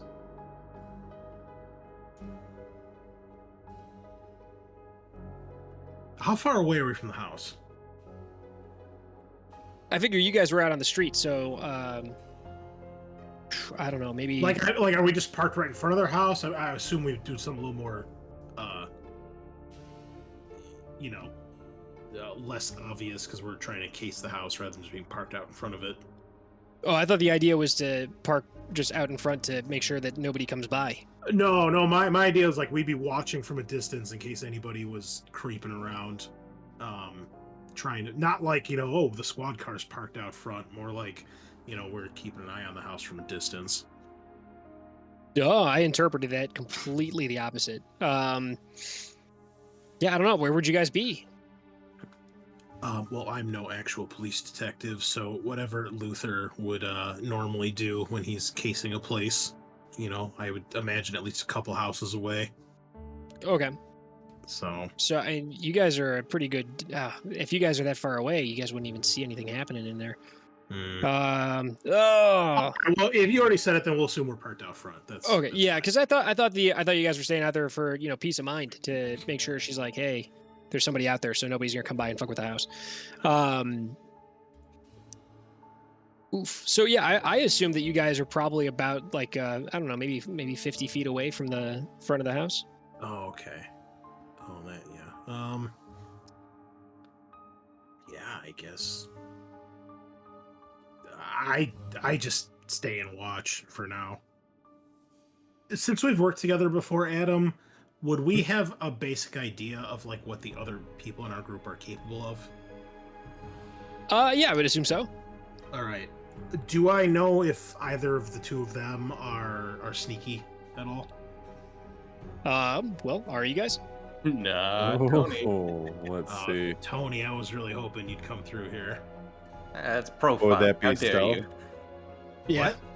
You're talking sorry. about stealth? Yeah, stealth. Haha, buddy, no. I'm loud as fuck. I'm an FBI agent. Yeah, we got that. Yeah.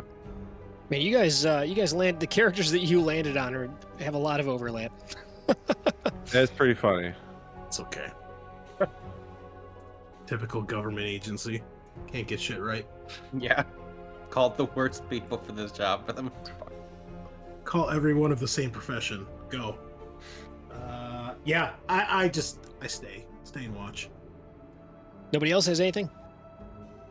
No, I think I'd be riveted watching the window too. I'm not even looking at the window. Well, you see that shadowy figure move across, and that light was on in that room. And you just sit and you watch, and you don't see anything else really going on in there. Does the figure go out of sight? Yeah, is it it moves just like across the window. Yeah, you see it move Okay. across the window. If I was outside the car, would I be able to get any better angles to see into the room? It's on like a Is that- second floor. Yeah, you'd have to like get up there. Are there any trees across the street that I could climb? What the fuck, George McFly? You got a better idea. I'm all ears. Okay, you want to grab the ladder out of the garage? Would that be better? Hey, there's a like a peeping trellis. Tom. There's a trellis that runs up the side of the house there. I guess We're that's the front doing- of the house. That runs up the front of doing the it. house. Bucket. Luther's getting to the bottom of this case. Doing it. Oh, this is great. Yeah. Can I give him that like interlaced finger boost up? Oh, at least? Absolutely. Yeah, Absolutely. How do assists work in this game? So I think that is enough to give you a +10 on your roll. So go ahead and Woo! And how do I change that in the thing? Is there a way to? Oh, here we go. Yeah. I figured it out. Plus Oh, nice. 10, you said? Yep. Smart. Boom. Are you guys ready for this? Yeah. Oh shit. You read oh no, it's not stealth. It's not stealth. It's Oh. it's not stealth to climb. No, you're Okay. yeah, you're trying to climb. Athletics? Yeah. Well, I'll tell Wow, you what, buddy. guys. It would be better, but a 72 is still not going to pass. It would have been a 40. Oh my god. Is there any sort of meta currency in this game that I can use? Fortune points, luck points, anything like that? Not like that. So yeah, you get the boost and you start climbing up the trellis, and as you make it up a solid 3 feet, you're too heavy, and you tear away the thing that you're hanging on the trellis, Oh, and you fall shit. down. You hit the ground, thud, breaking of the wood. The light in the room upstairs flips off, and then you start seeing other lights flip on in the Oh. downstairs. Quickly Jesus making my way Christ. back to the car. Yeah, you move as fast as you can, but you're not moving as fast as you'd like because your leg hurts.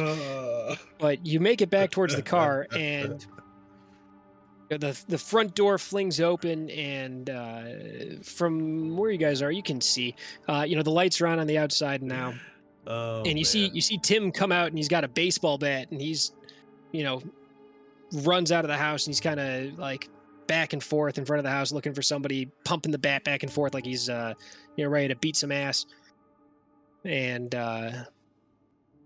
doesn't see anybody. And he looks out and he sees your car. Yes. Can we make a stealth check? A stealth car? What do you? Yeah, Just take the seats all the way down. Just move all the way back. yeah, just Oh, you shrink guys as much as you guys possible. just slide down in the seats. Yeah. Oh, that's hilarious. I love it. God. Yeah, he looks. He sees the damage to the trellis, Oh, and come he fucking looks around and he sees the car. Is the car running? It is now. Oh. No. Should we? No, come on. Let's be nice and do a luck check. All right. Yep. Let's do All a right. luck Let's see. check. Let's see how this goes. Here we go. Oh, this is great. Oh, it's yeah. hard. It is revving. So the car is running, and he comes charging up to the car, and then he's like, he's got the bat and he's brandishing it, and he's like, get the fuck out of the car, get out of the car. All right. Oh my God. Well, And then I wasn't driving clearly if someone else is revving it. I was not going to rev the car. So, but I'll roll the window down and be like, Tim, it's just us. he's like, what, the feds? What the? Your wife Did you guys see wanted- somebody come out of the house? No. Your wife wanted us to check the place out just in case. So I told her while we're in town, we'd keep an eye out on things. Did you see somebody? There was something. Somebody broke the trellis. Somebody was trying to climb into my house.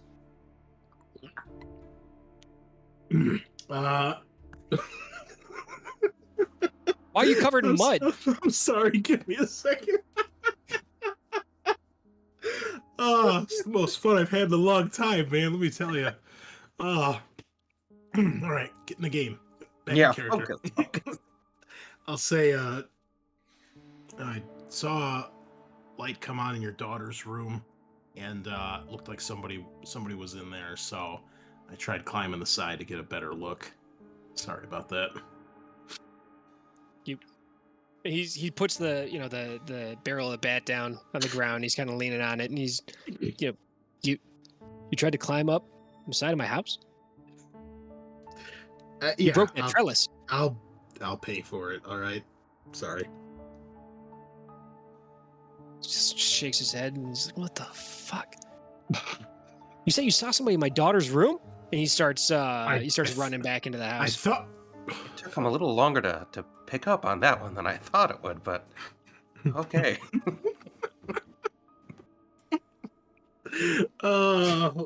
Luther's trying to appear as small as possible right now. Oh man, that's fucking great. But you see the light flip on in her room, Ugh. and you see the light flip on in Chad's room. A short while later, one after one, the lights start going back out. Okay. Looks like everybody's calmed down. Yeah. Oh my god! All right, let me get. And Coleman would look Amazing. next to him at Luther and go, hopefully everyone has calmed down. Hey, I didn't see the two of you doing anything. All right. I think inaction was the best course of action at that point. No one actually told me what was going on, so I was just continuing. No, to read. we did. Yeah. Shut up, Tony. You fucker. Oh man, I can't get any breaks here. I'm gonna team up with the Marine next time. He's You're the probably- young guy. You could have climbed that easier than I could. God damn, too old for this shit. You didn't even ask. You're right. I give you that one. Okay. Anyway, find anything good in those books? Just more mystery cult stuff and weird spellings of names. Yep. And page after page after page of illustrations of Zeus turning into animals and banging women. as one does when you're a god, right? It seems like most of these stories could have just been ignored if Zeus just didn't fuck women as animals. I don't know. That's basic. That's like 50% of that yeah. mythology. Oh, It's like, there he is. He's a goose. He's a bull. Okay. He's a calf. Like what was? He's a horse. Okay. bored very easily, I guess. Yeah. All right. Well, there we go. There's one day down. Oof. I think this is probably a good breaking point for the evening. Okay. Yeah. Okay. That was amazing. Oh my god, that was so much fun. Oh, critical. What are you doing? I'm checking out your hip. You fell, bro. Oh, I was hoping you'd solve the mystery. Yeah, with first yeah. aid. He rolled mystery. Critical success, and it's my help is fine. But thank you, I appreciate that. Yeah, it never hurts. Yeah, All my right, beat so- my beat the game stat is at 0. So sorry, Yeah. guys. Yeah. Uh, Shit. All right, we can do a quick. We can do a quick level up on you guys, essentially. So, Oh, cool. Okay. D4 -1 for each skill that you guys need to advance. Yeah. Well, there's definitely athletics there that I just failed. Yeah. Oh, yeah. Big time. Yeah. I'm sorry. What is it? D4 -1? You said. Yep. Okay. So why don't you tell the audience how this works? Since I think we did this before we signed on, right? Yeah, sure. So in this game, anytime you fail a test, you put a check mark next to that skill, and then at the end of the session, you roll a D4 -1 for any skill that you've got that check next to, and you add the result to your skill rating. Okay. So my total was a 2, so my 30 goes up to a 32. Correct. Okay. And then you get rid of your check mark. Yeah, I didn't keep track of my check marks at all. Oh no! I know. I know you Occult. botched a cult. Yep. Yeah, we botched a cult a few times. Somebody just rolled a ton of them. There's a button. That's apply skill. Oh, there's a. improvements. Oh, yeah. There you go. Look at that. Oh, Fantastic. Oh That's my pretty god, cool. you were You so just- smart. Hey, man. Look at you reading stuff. I do my best. What else did I do? I did some humanity rolls, but I think I passed them all. We did humanity. We did occult, Search. I did search that I alertness, failed. search. At least, well, we didn't have many rolls tonight, so the roll log is not very. yeah, search I failed. I know that. Yeah, it's not a ton of them. Yep. Definitely, everybody missed occult. Everybody missed search at least once. Yeah, Mhm. yeah. Yeah, I think that was it for. I think there was a forensics. No, Oh, no, you guys forensic. automatically No, I got passed the forensics. forensics because both of you guys have Yeah. real high forensics. Yeah, I got 70 on that. Yeah, search. Bureaucracy. Yeah. Yeah, there was a missed bureaucracy roll for Oh, that was me. Yeah. Dexter. Yeah, so bureaucracy, occult, and search. Oh my god! Just when I was getting to the top of the list, you had to fucking roll dice. God damn it. Yeah. All right, not bad. Plus 3 That's in pretty cool that search. that's automatically built in there. Yeah. Yeah, dude. We're using Foundry in case anybody is wondering. So Foundry's got an unofficial system for Delta Green in there. That's pretty decent. Oh, and then it automatically levels them up for you. Yep. Yeah. Yeah, that's That's pretty handy. decent. Okay, so they did their shit with Foundry here. I like that. That's cool. I'm a big fan of this here Foundry. Before we sign off here, Adam, how does sanity work in this game?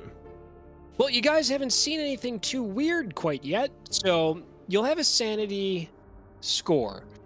That is Yep. based off, you've got one of your attributes is called power. That's kind of your like your willpower and your like presence, your mental fortitude, all of those kind of things rolled into one stat. So your sanity score starts off as 5 times your power stat. Mm-hmm. If you see something unnatural, if you witness or commit acts of violence, or if you're ever in a helpless state, you'll roll against your sanity score. So if your sanity score is, for example, 65, you'll roll percentile. If you get under 65, you'll either not lose any sanity or you might lose a little bit of sanity based off of the rating of the thing that you're rolling against. If you fail, you lose the higher amount, which is usually a die. So it'll be like between a D4 or a D20. Once your Okay. sanity dips below, you have a breaking point, which is your current sanity minus your power rating. If you dip below that, you have a mental break. So on the spot, you go temporarily insane. So you might you might run away, you might panic and start fighting. It's a bunch of different things that can happen. But sometimes you can get, if it decreases enough, you get a permanent disorder.